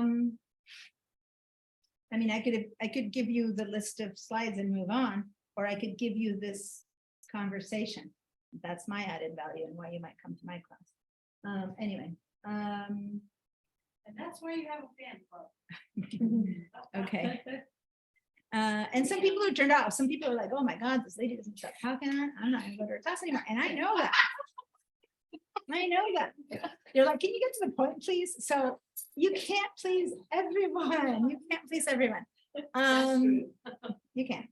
A lot of instructors who teach what I teach, not this one maybe, but they have a list of steps. Follow these 10 steps and you will get the product, right? And so they say, today we're going to design a newsletter and these are the 10 steps. And they walk out with a newsletter, or this is how you make this photo look light. Open this thing, close this thing, put 200%, put 1% and walk out. I think they walk out with one good product, but they don't know how to do it. I will teach them how to use the tool and then say, now you apply that tool to your photo and show me how you did it right, because I want people to know how to use the tool for themselves, not to walk out with a good photo from my class, right? So that's my why. That's how I teach. Some people are like, lady, tell me what to do. And you don't need to sit there and wait. I don't need to wait while you show this other person who didn't do it yet. Well, I already got it right. And you know, people who are fast are like, oh God, I already know how to do it. We really need to wait 10 more minutes. But on the other hand, when it's their turn, I spend some time with them showing them how to do the tool. And I think some people are like, this class is too slow for me, I'm gonna leave. And some people are like, oh my God, I have my whole business out of that. Take it or leave it. All right. Content is the best way to achieve what advertisement is supposed to achieve, but it doesn't do so well online. Okay. Online, if you are following my husband, right? And all he does is say, I've got a sale this weekend and come to my next sale and 20% off if you buy. After a while, you know, it's the same thing every day. But if what he provides is the photo of his customers petting his dog, which is something that he does, maybe you just begin to like him as a person. And next time you think about buying a mug, you go, oh, this guy has a cute dog. I don't know. It's so funny. My son made a little sign that says, what was it, like, pet, you can pet the dog with each sale. I don't know how it was, right? And then they changed it to free petting, or I don't know what it says right now, right? And it's like, my dog is the happiest creature all Sunday. All he does is get people petting him. Does that make him so pottery? I don't know. But what if the person that's next to him waiting for the dog to finish being pet goes and picks up a mug? I don't know. He's not doing it to sell. He's doing it because he takes the dog with him. But maybe it's selling. I don't know. But her goal wasn't to sell. The goal is to be cute, that we have a dog that likes to be pet, who's just sitting there bored for 8 hours a day. Hey, look for the potter that has the dog. Yeah, it's just is it an added value thing? I don't know, but a lot of people pet the dog, and I'm pretty sure that some of those people who are waiting for their partner to pet the dog go, oh, look at that little plate. I'm pretty sure that probably happened. Or the person who just pet the dog, when they're leaving, they go, oh, it's so nice to the dog. What would they sell? Oh, they sell little plates. I mean, I don't know. I can't imagine that it doesn't help, but it's not for that. It's not for that. Anyway, it's because otherwise my dog gets really bored and doesn't want to go in the mornings when my husband has to take him at 6 a.m. He's like, and so the more, then he loves it. But he's like, too early to be out there, Dad. But if on top of that, he gets some treats and pets, and he has a little bag of treats to keep him happy and petting him, big and it's dog? like, he comes back as happy. What? Is it a big dog? Nah, knee high, little cute mutt. Anyway. It's great content when people desire and seek it out. Okay, if it's something they want, that's good. content. You'll have this as a PDF in the class files, which I haven't told this class yet how to get to the class files, and we're good to the end of the class, so I should tell you how to get to the class files. All right. What else? People don't want advertising when making purchasing decisions. They want valuable information, which is what content is. So these are just little snippets of things that just, again, we've spoken so much about it. I don't think there's need, but there you go. Another sentence to point those to that kind of thinking. All right. Like if you tell me, oh, this is the best stove in the world, it's going to cost less or whatever, I'm like, I don't buy it. If you tell me it's better because you who like to make pizzas, you have a pizza setting. I personalized it. Oh, really? You can make a pizza with this oven in this setting? That's much easier than having to guess. I'm totally guessing here, but then you're giving me some content as to why this oven is better than that one, right? And if I have to research it myself and I see 10 ovens, I'll go, what's better about this one? Oh, this one has it has a waffle maker attached. I don't know. I guess I'll get this. Like, it's that thing that gives me more information that will make me help make that decision, not just the glossier photo or the better whatever. It's not always about price. Right? Anyway, I always, when people say, oh, I'm getting all these ideas, I would love it if you guys might at some point, like, write down or tell me, like, these ideas spawn from what you say. I don't know, it would be fun to see. Like I say A, and you guys get up, I say cat and you guys get octopus out of it. I would love to know that, right? Anyway. What inspires? What? What inspires? Yeah. So it's great content that Google wants to rank well in the search results so that people can find your business. This one is a little bit out of the blue because in this class, I'm not talking about Google and the search and all of that, and I don't think I have the time to get into that really in this one, but if you just say, I sell collars, dog collars, on Google, I don't know, maybe there's 20 people or 2,000 people that sell dog collars on Google. I don't know, but how you present that information on your website makes the difference. If someone says hemp collars, Google will show one over another. Why? And it has to do with how you set up that page. It's got to do with SEO. It's got to do with a lot of stuff. But also, mainly, and the only thing I'm going to speak about right now is the content of that page true to what you're trying to sell? And does it give added value? Is it really you go there and you end up with seeing 25 products, not just the hemp collar, or are you seeing the hemp collar if that's what they're searching for? So the more specific and appropriate, the whole web, I'm not getting into web page design, but how well it's done, the right tags and all that kind of thing, and the right content, in the web class I teach, the right coding behind it and all that. But most importantly, when people land on that page, they get what they want. And if they do, they'll probably hang out in that page and they'll probably purchase. Google knows that. So it goes, when people said hemp collars and they got here, they stayed, versus if they ask for hemp collars, they get to this other page and they bounce out quickly. That means that page didn't give them what they wanted. So Google assumes your page gives better information for that response. So the next time someone says hemp collars, they'll provide your site to them sooner than the one where people bounced out of it, because that's how they can gauge that you gave them good value, right? Google is the customers are you guys who are searching. They want to provide good search results for the customers. How they provide good search results is because your page has what you said it's supposed to have, right? And so it's kind of like this whole trail of things, right? Anyway, so again, I'm not going to talk about Google right now to know, but that's what this sentence points to. You need to have your, you can tell all the story about how sick you got and how you got healthy. And if your hemp search takes you to the page where you tell that story, that's not what the person who wrote hemp collars wanted. What they wanted was hemp collars. So tell your story in the about, but not in the place where you're linking to sell hemp collars. You know what I mean? Anyway, okay, so I'm gonna keep on. Content, well, the conversation about word to word of mouth, right? Content spreads on social media as word of mouth speaks. So who's a good gardener? Well, this guy kind of killed my plants, but this guy really, okay, let me hire this guy. That's how social media works. People speak about it and learn about it. And so in a way, kind of the good ones float to the top because they provide what they say they'll provide, right?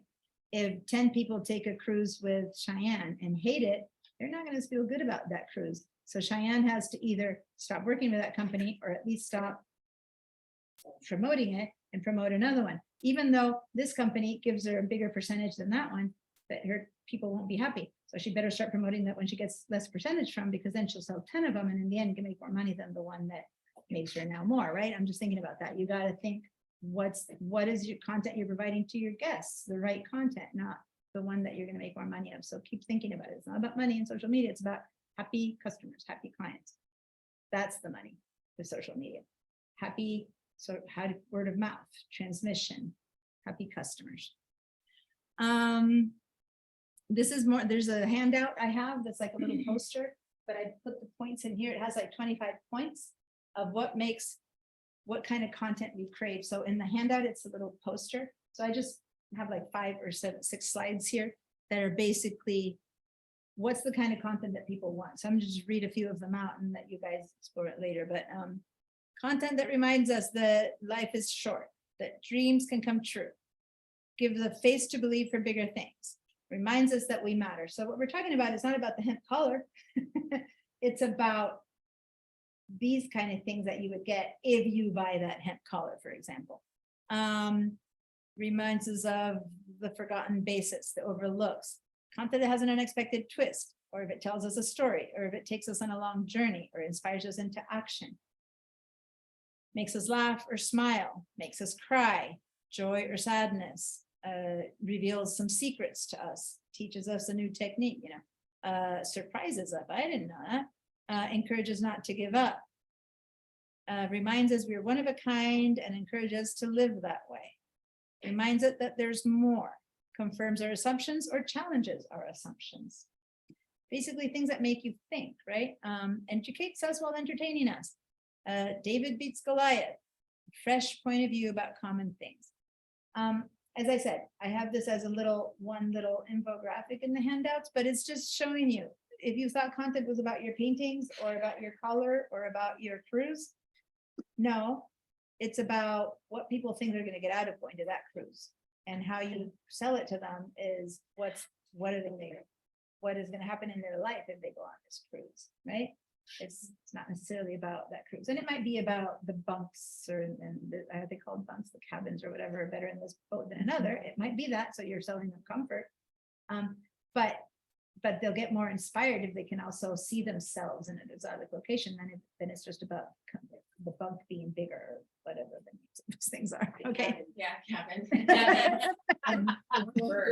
Births. Yeah, I was thinking about births. Okay. As you can see, I don't know much about cruises, but I You do love it, I can tell. Nor do you want to. I'll just drive you there once. I know nothing about hemp collars, and I'm talking about hemp collars all the time. I don't know much. Just imagine. Sam works doing this, but you didn't tell me anything about the product, so I'm kind of not talking to you. Had you told me about the product, I might be giving you silly ideas too, right? I love knowing what you're up to, because then I can give silly examples. And one of them might hit the mark and you'll go, oh yeah, and others are like, she's no idea what I'm talking about. But it helps give me examples. It helps me give examples. Okay.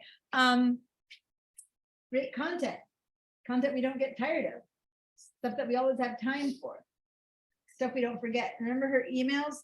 Everyone's too busy, but some people found that they're useful, so now they make time to read it, right? Because the first time they got something out of it, the second time, now I'm going to make time to read it. Whereas before, we're all busy, we don't have time to read it, but I'm going to get Susie's email because I got something out of it, right? So I'm going to make time for it. It's what we want to share with others if our goal, the kind of content I want to share is if our goal is to influence, inspire, move to action, the unique group of people we have chosen to reach. right? So you wanna, what you want is people who you want them to change your mind about a political action, right? If you, what you want them to do is to purchase, if what you want them to do is to take the best vacation in their life. I mean, whatever you're up to, you want to influence in a way that's inspiring. That's great content versus advertising. Not that you can't do great advertising. I'm not trying to put down advertising, but content isn't considered advertising. It's considered a different kind of value. Okay. You consider that is like a way to communicate. Hmm? It's a way to communicate the thought Mhm. in the product. Yeah. I don't necessarily need to read through all of these slides. I want to get to the part of the persona because I'm going to spend, I just wanted to show you a little bit of the, next week, we're going to spend much more hands-on on finding that content, finding source art to create those contents, finding the reason I spend so much time in this and in yesterday's newsletter class, even though I wanted to put my hands on doing, I spent by talking about newsletters is because there's no point in making something if it's not informed by all of this, right? So I can tell you how to use the app to make the logo, but if that logo isn't formed by this, it's not going to be a good logo. If you know what I mean? So in this class, which is a lot of times I wish I could spend more time in my app classes talking about this. But when I teach this, then I want to let you know, it's not about what app you use. As a photographer, it's not about using the most expensive camera. The best photo is not about who has the bigger lens. It's about, right, what's behind it. And so in this case, I can teach you about apps, and there's some marvelous ones that help you do so much stuff more easily. But if what you make is lacking this, then what's the point, right? So we're going to spend more time next week. We're going to be talking a lot about the actual Resources. tools and resources. Okay. Anyway, this one so small it's kind of hard to see, but this you have it also in your handouts, and it's just a little poster that beyond all of these like lofty goals, it also has to be findable. So it needs to be placed in the right places that people are looking at for it, right? So if they're not opening their emails, where else are you going to put that content, you know, on the poster or whatever she's coming up with? Or if they're not on Facebook, then you have to move to TikTok. And if they're on TikTok, you have to they need to be able to get to it. It needs to be readable. And we're going to talk about readability. And I have some apps that help you, you know, when you speak to someone if your customers are educated at university level, you might, and it matters for this thing, then you'll appeal to them more if you speak to them at that level versus if they are people who are spoken at that level and can't hear that message, then you need to speak to them at a 10th grade level or whatever it might be. That matters. That's like readable. It's not just readable in black over white versus gray over black, you know, not just the readability, the legibility of it, but also the readability as in the content has to be something that people can grasp and understand the message. That said, you know, so there's a different, this is about, you know, when you put your message out there, it's different, you know, bullet points or chunking things into paragraphs versus a whole bunch of text, like making things more readable. So there's some information in my handouts about that. You know, you don't want to, like me, speak and speak and speak. You want to say 4 paragraphs and people read the 4 or read the first one and they're done. And then if it's good, they might bother with the second one. But if you give them a whole chunk, they don't even try, right? So how you present the information also matters. Even if it's just the physical presentation of it, even if you have something important to say, it needs to be set in a way. And so a numbered list, if you're giving them 10 solutions for something, is better than a whole sentence. It's better if you put 1 to 10 about the 10 solutions, right? Than in a paragraph and stuff like that. So I have a lot of handouts about that. In the blogging class, I spent a lot of time talking about how to create your text. So whenever you have a chance to take that one, I don't know if Chuck teaches that right now, but that's the What concept. is the word readable on the second? Readable chunking, kind of instead of a whole piece of text, chunk it into 4 easy Yeah. readability things instead of one long When thing you to say say. handout, are you speaking of digital handouts? or you're No, gonna I use a haven't printed shown you guys form? yet. I have a place where I have a lot of material for you guys for this class. Like that I- physical papers? Are you No. gonna drop that in our shared drive? It's, you have a, you have, yeah. I have a folder online that you guys can access. And there's a lot of, in the past, this class used to have a handout this big. I print everything out. Everyone would walk out with a print. We stopped doing printed handouts many years ago. And it's on the shared drive. So I'm gonna, if I don't get a chance before 12 to do that, I'll try in 10 minutes to stop. But I really want to speak about personas first. And then I'll show you that, or I'll send you a little video telling you how to access it, and then I can show you again next week. Because the whole point is, it doesn't matter if you don't have it this week, it's you want to have it in the future.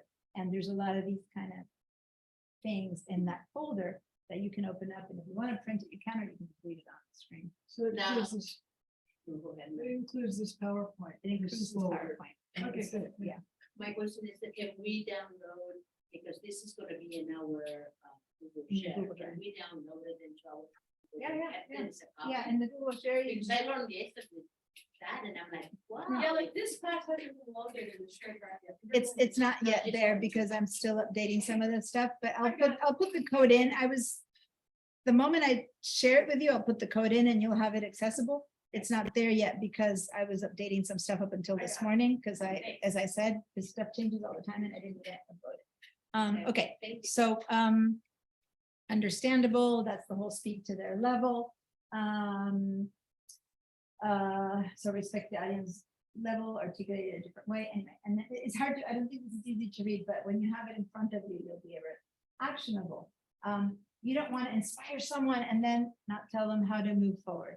You don't want to say, oh yes, I want to clean the oceans, and then not provide them a way to participate. So you might want to put a link to where you write that letter to Congress, or where you go donate the money, or where you sign up for the newsletter, or where you buy the product you're trying to sell.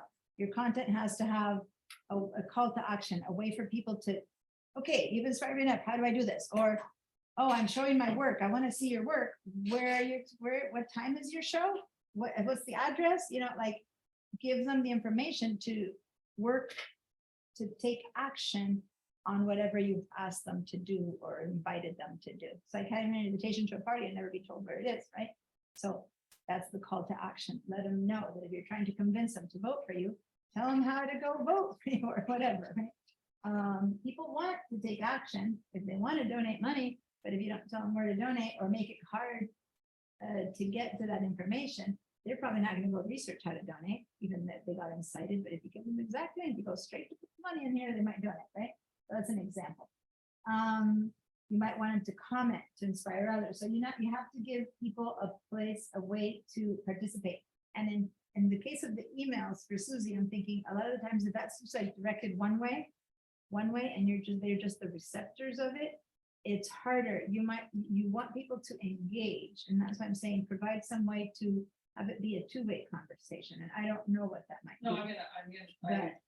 I'm gonna do a poll, because I do through teams and meetings and polls. And then have it be something that then they find out what others think.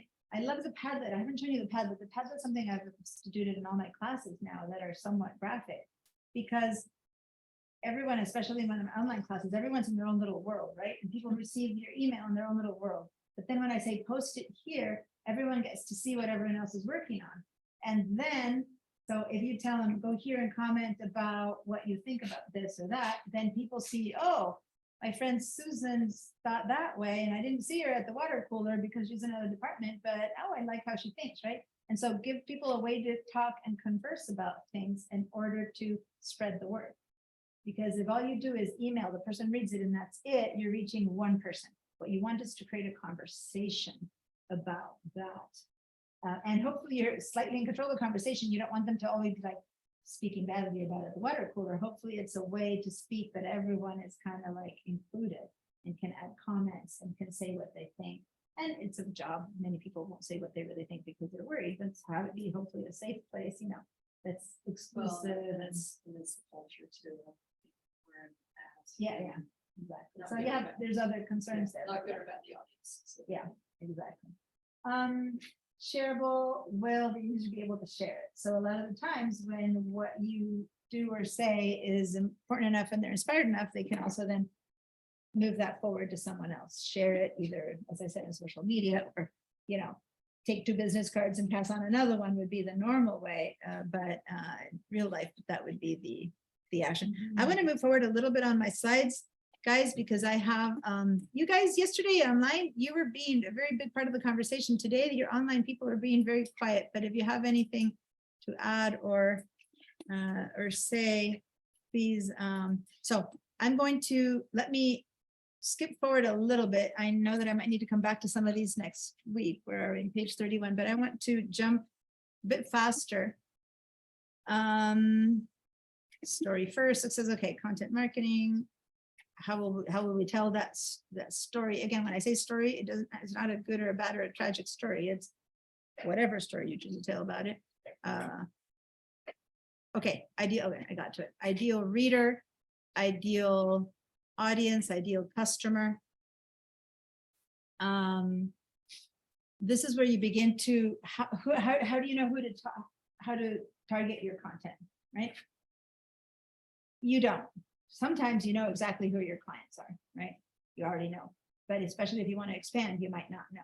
So when you're starting from scratch, how do you even begin to know what voice, what kind of sharing, what kind of information to reach out?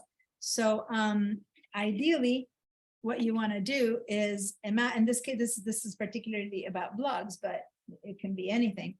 Who's going to watch the video you post, or who's going to, whatever it is that you do. How do you imagine them? What makes this person be a good fit?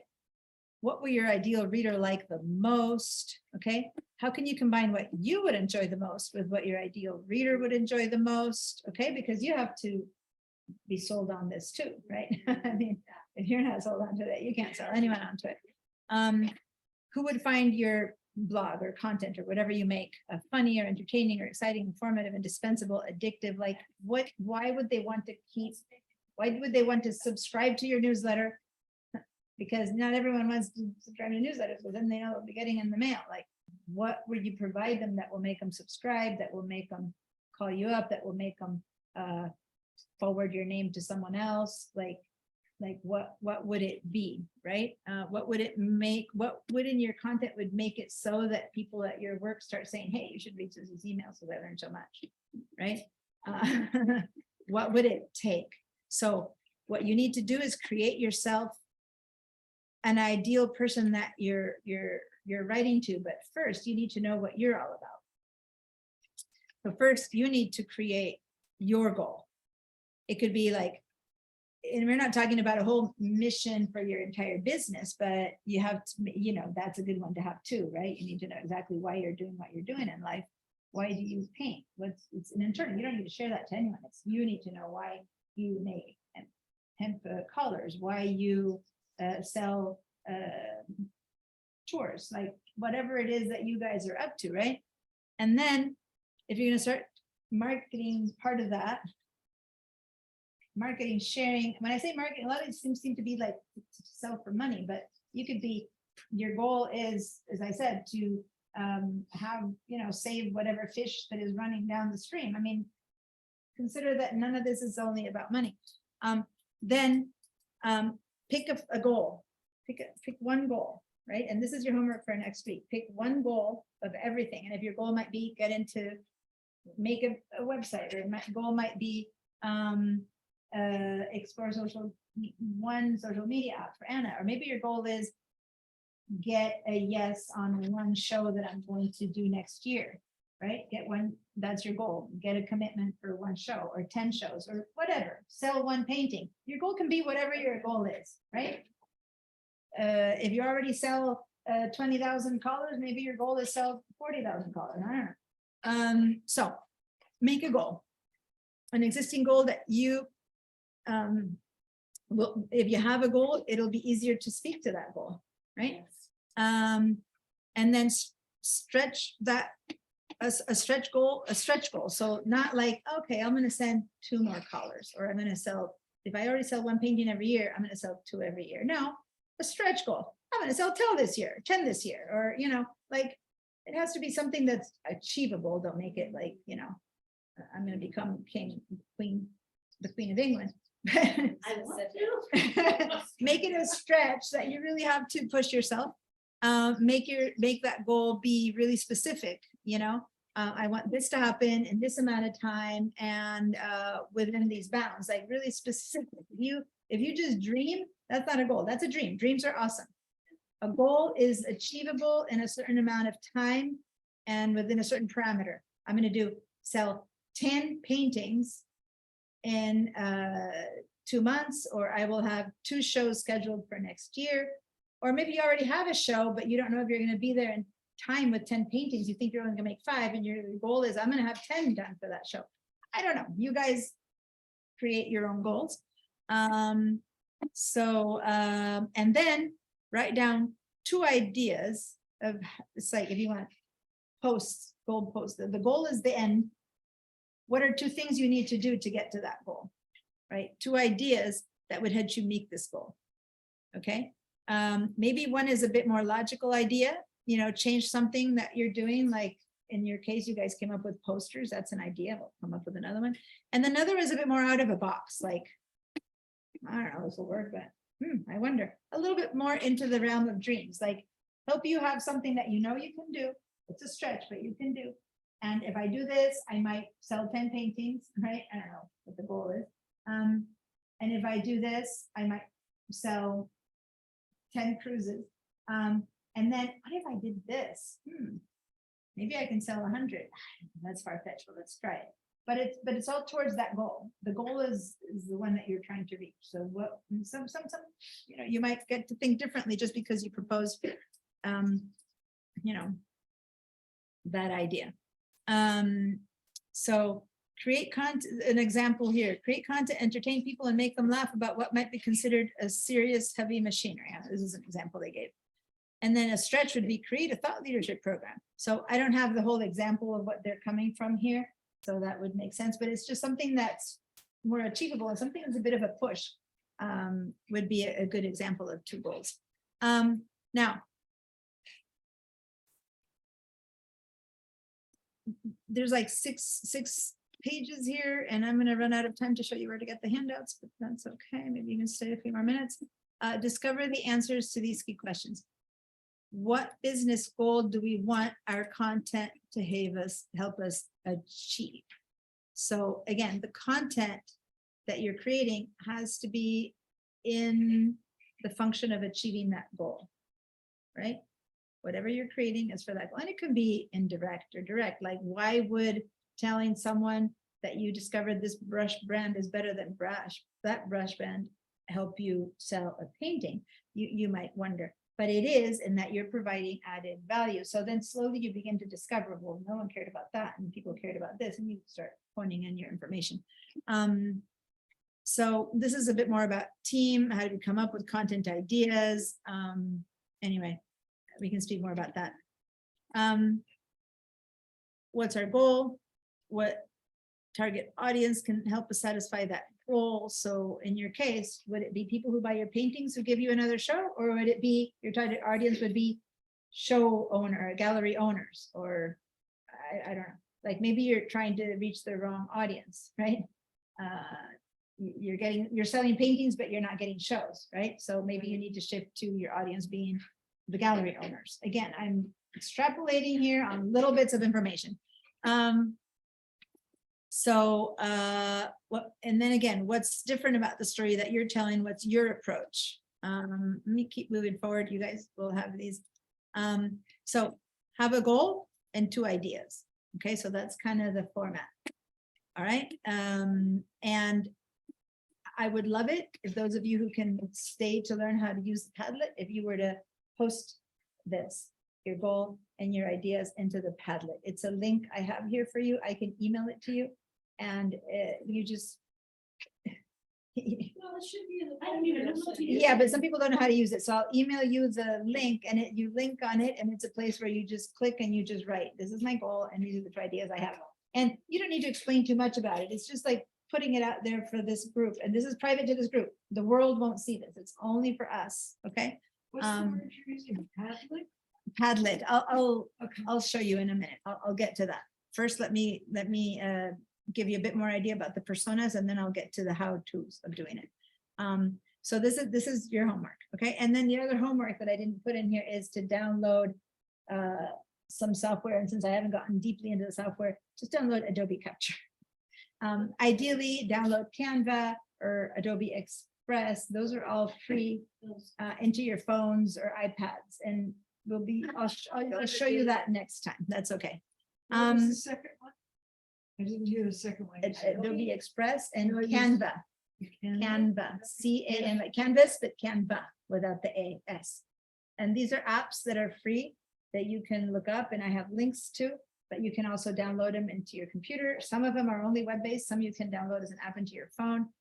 We'll explore a couple of them, and I'll give you links to others that you have to explore on your own, but those are ones that we're gonna be looking at. I'm not going to teach you how to use each one. There's a lot, but I'll give you some ideas about what they're good for and which ones I think you should start with. Yeah. If you have Photoshop, does Adobe Express add more to it than? the It's, Photoshop? yes, it's extra, it's different. Okay. Yeah. Mhm. Thank Yeah. you. What? It's very overwhelming. Everything you have to. Yeah, Go just get do the as tutorial, much go as, get this, go get like I that. said about content, do as much as you can, and maybe all you do is one of the 10 things, and that's one step forward. And I remember how overwhelmed you were when you were trying to learn about stuff, and now you're teaching, you're supporting people. Remember that. And I remember from the beginning, The thing that the vocabulary and the Yeah. thing, I And need to get all. just like everything else, you've taken a class twice, the second time it seems easier, right? If you were hearing this after putting 2 things into practice, when you No, hear this this, is a very good when you thing. hear it again, you'll go, oh, I know how those 2 work. Now let me put a third one into practice, right? So just do a little, 1 grain, one grain. Even changing your mind today about things next week will be a move forward, okay? All right, so who is our content meant to reach? How we can provide value to them beyond our products and services, and how can our content support them through their buyer's journey? Okay, so again, don't put the word buyers in there like voter or thinker. It's hard to talk. Can you guys wait for a minute? Because it's hard to talk over you guys, and I know that's great, you're sharing stuff and whatever, but give me a sec. Buyer persona, again. What you create works best if you know who that audience is, right?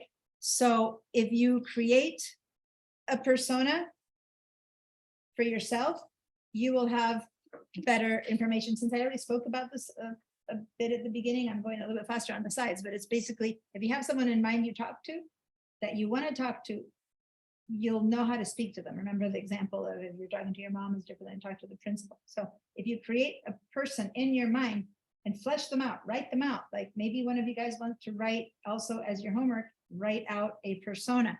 And I have some handouts that I usually do in the blogging class, but I can put some handouts. Maybe what I'll do, since I haven't taught you how to get to the handouts, I said I'll put a couple of key handouts in an email and send them to you for those of you who can't access the whole thing. And one of them is a little worksheet on how to create that persona. So when you start writing and keep them on top of your mind, it'll be easier to write. So you basically need to invent a person. Like you're an artist and you're painting someone, you have to invent a person on paper.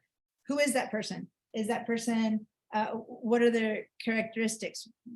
Does their typical, and I'm saying her, by the way, I try to change it to them to have it be, Anyway, but the problem is that when you put them, you might think that you need to create a group of personas. So I left it as her. I could have put he, she, but even that is, so I finally left with the original one, because you don't want to make a group of people. You want to make one person is your ideal person, and it can be a he or she or a they, but I had to make sure that it's a singular, right?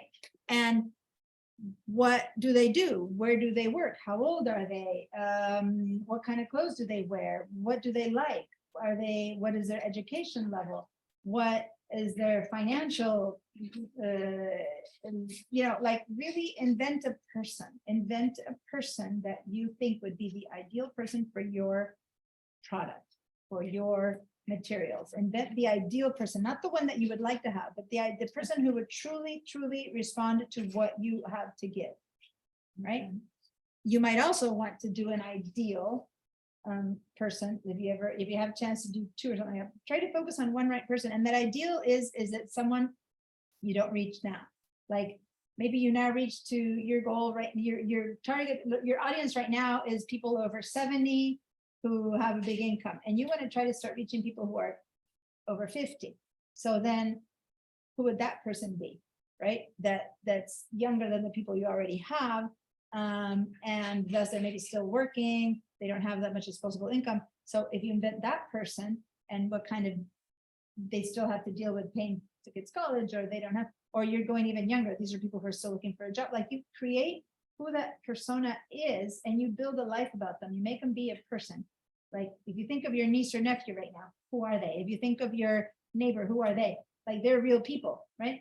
Invent your persona as a real people who has constraints. Like, she has a car and she has to drop her 2 kids off at school. Like, really invent this person. Then when you create content, the content is for this person who has no time to be reading whatever, because she has to drop off her kids in the morning. So you wouldn't like write to them in the morning. You might write to them in the evening. Like, when you release your content, would be in the evening instead of in the morning. And in the evening, she's bathing them and put them to bed. Well, then you'll maybe reach out to them. Your content should go out on Saturdays. Like, who you're trying to speak to will inform the kind of content you create and when you send it out to them and through what channel. Does that make sense? Yes. Because the person at leisure who's retired will have a different time frame to look for stuff for you than the person who's running around hassled and haggled and couldn't care less if dog collar comes as hemp or piece of plastic that I tie around the dog to take to my kid, hey, I need to take him for a walk. Then how do you reach that person versus the person who can sit there and just choose the right fashion for their dog? It's a different clientele that you're trying to reach, right? What does she need? Like, where's the gap in her needs and wants? So, for example, what she needs is leisure time to choose a good collar. Someone who doesn't have time to research collars. Again, stupid examples here, but what does she need to close this gap? Well, she needs time to be able to look at the offer. So how can I give her this information the quickest possible? So maybe in your website, you don't spend 10 pages describing it. In 2 words, you describe it, because that person doesn't have time to sit there and look at everything. They just want to know exactly why it's good right now, right? So you change your message based on how can you provide that space. Her pain point is I don't have time. Well, how do you know? Let her know about your information in no time, right? And why would she care about us as a company and that kind of thing? So that's the person you describe. Who is she? What's her job title? What kind of company does she work for? What was her day like? Found that person in reality.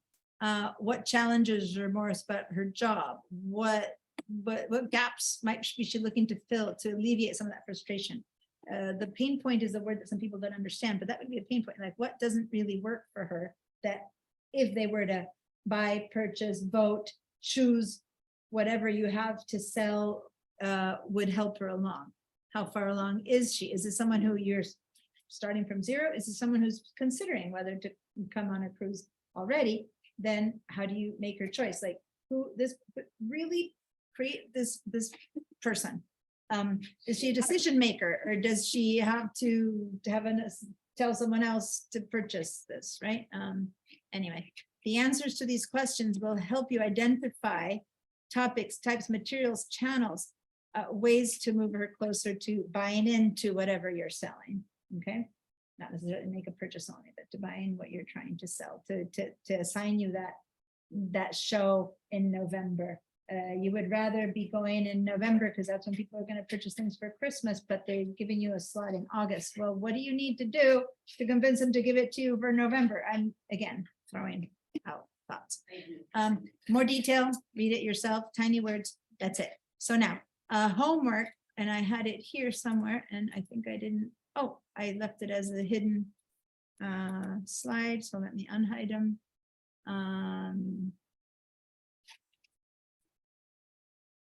They say they're hidden. How interesting. They say they're hidden, but they're not. Oh, it's doing the opposite. It's telling me to hide them when they're unhidden. How silly. Okay, so that's the homework. Ideal, your content goal, 2 ideas of it, gut, and create a buyer persona. Okay, and then it's 1 o'clock. We just ran out of time, but if you have a second, I'm going to show you what I'm going to email you the link, so you don't have to go into the handouts for that. But I'm going to show you right now,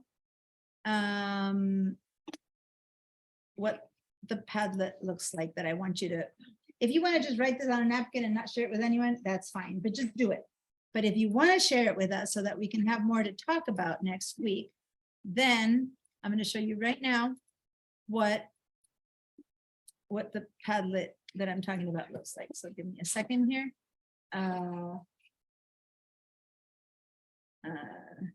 Shared, or I have it here. I think I have it here. Put notes in here, didn't I? Oh, come on, you didn't come in yet. Come on. They not slip into my. Okay, I'm gonna go here. Here's my Padlets. Here's my create compelling content Padlet. Okay, so here's a Padlet. I'm gonna send you a link. I'm gonna send you a link, okay? And an email. You guys are gonna get an email from me with a link called Padlet. This is Padlet. So when you click on that link, you'll arrive here. Now I'm going to show you a working Padlet. This is ours. I'm going to show you a working Padlet already, so you'll understand what I'm talking about. So let me go to the, I don't know, the Illustrator class Padlet. So what I'm asking to do is that when they do something, they do a screenshot and they post it, right? So this is my Illustrator students right now. Oh, I'm not sharing my screen. This is my Illustrator Padlet. What this means is that people in this class, once they do it or something, they do a screenshot of it and they post it here. So now all the people in that class can see the art that Saul is making. And here he is. This is the example that I gave him to do. And this is what he created out of it. Look at that. He even put ocean and a little boat over there and this palm tree. So this is his version. He made this right now out of a sample that I told him to imitate, right? So, and then he's showing me the structure. This is totally all about Illustrator, but this is how the whole class and me can see his work, right?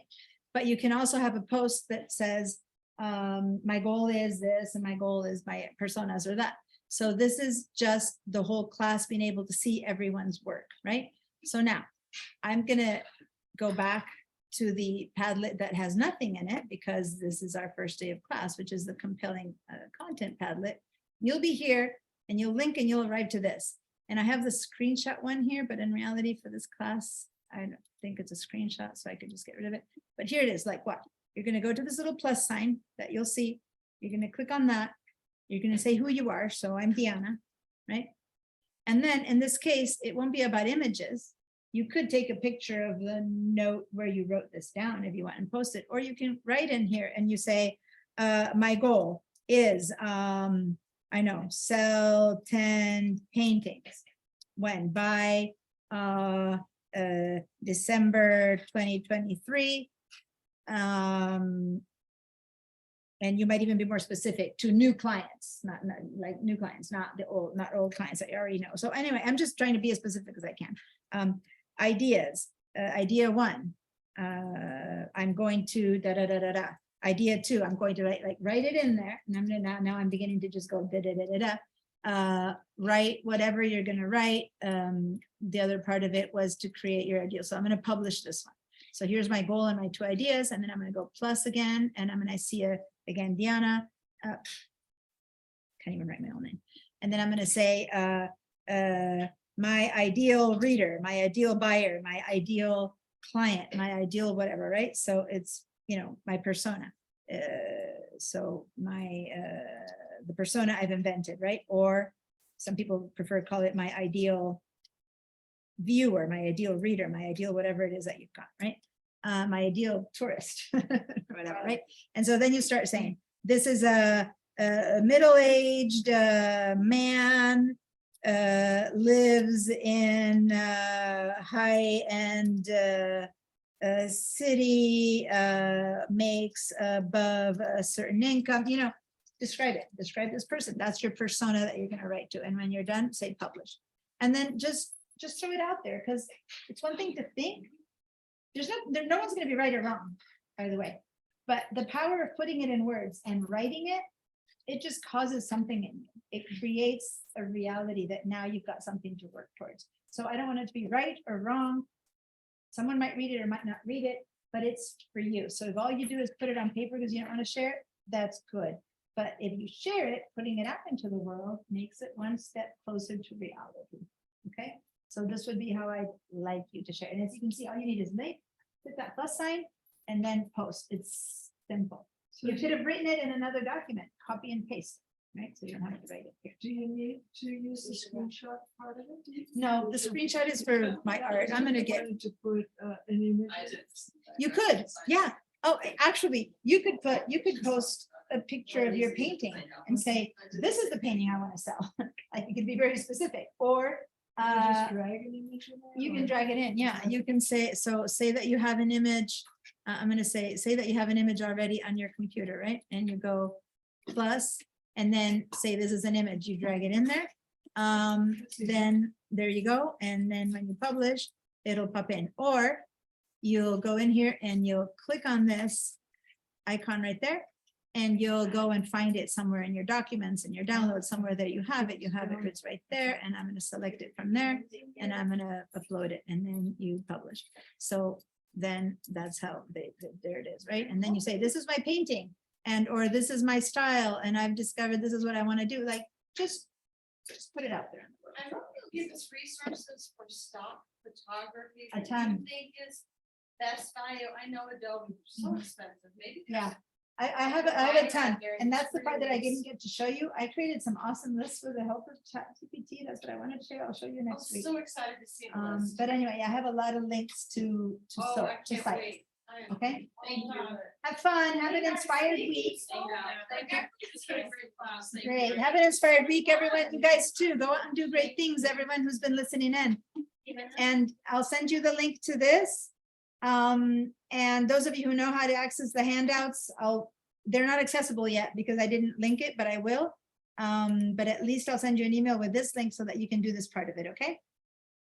All right, Thank you. bye, guys.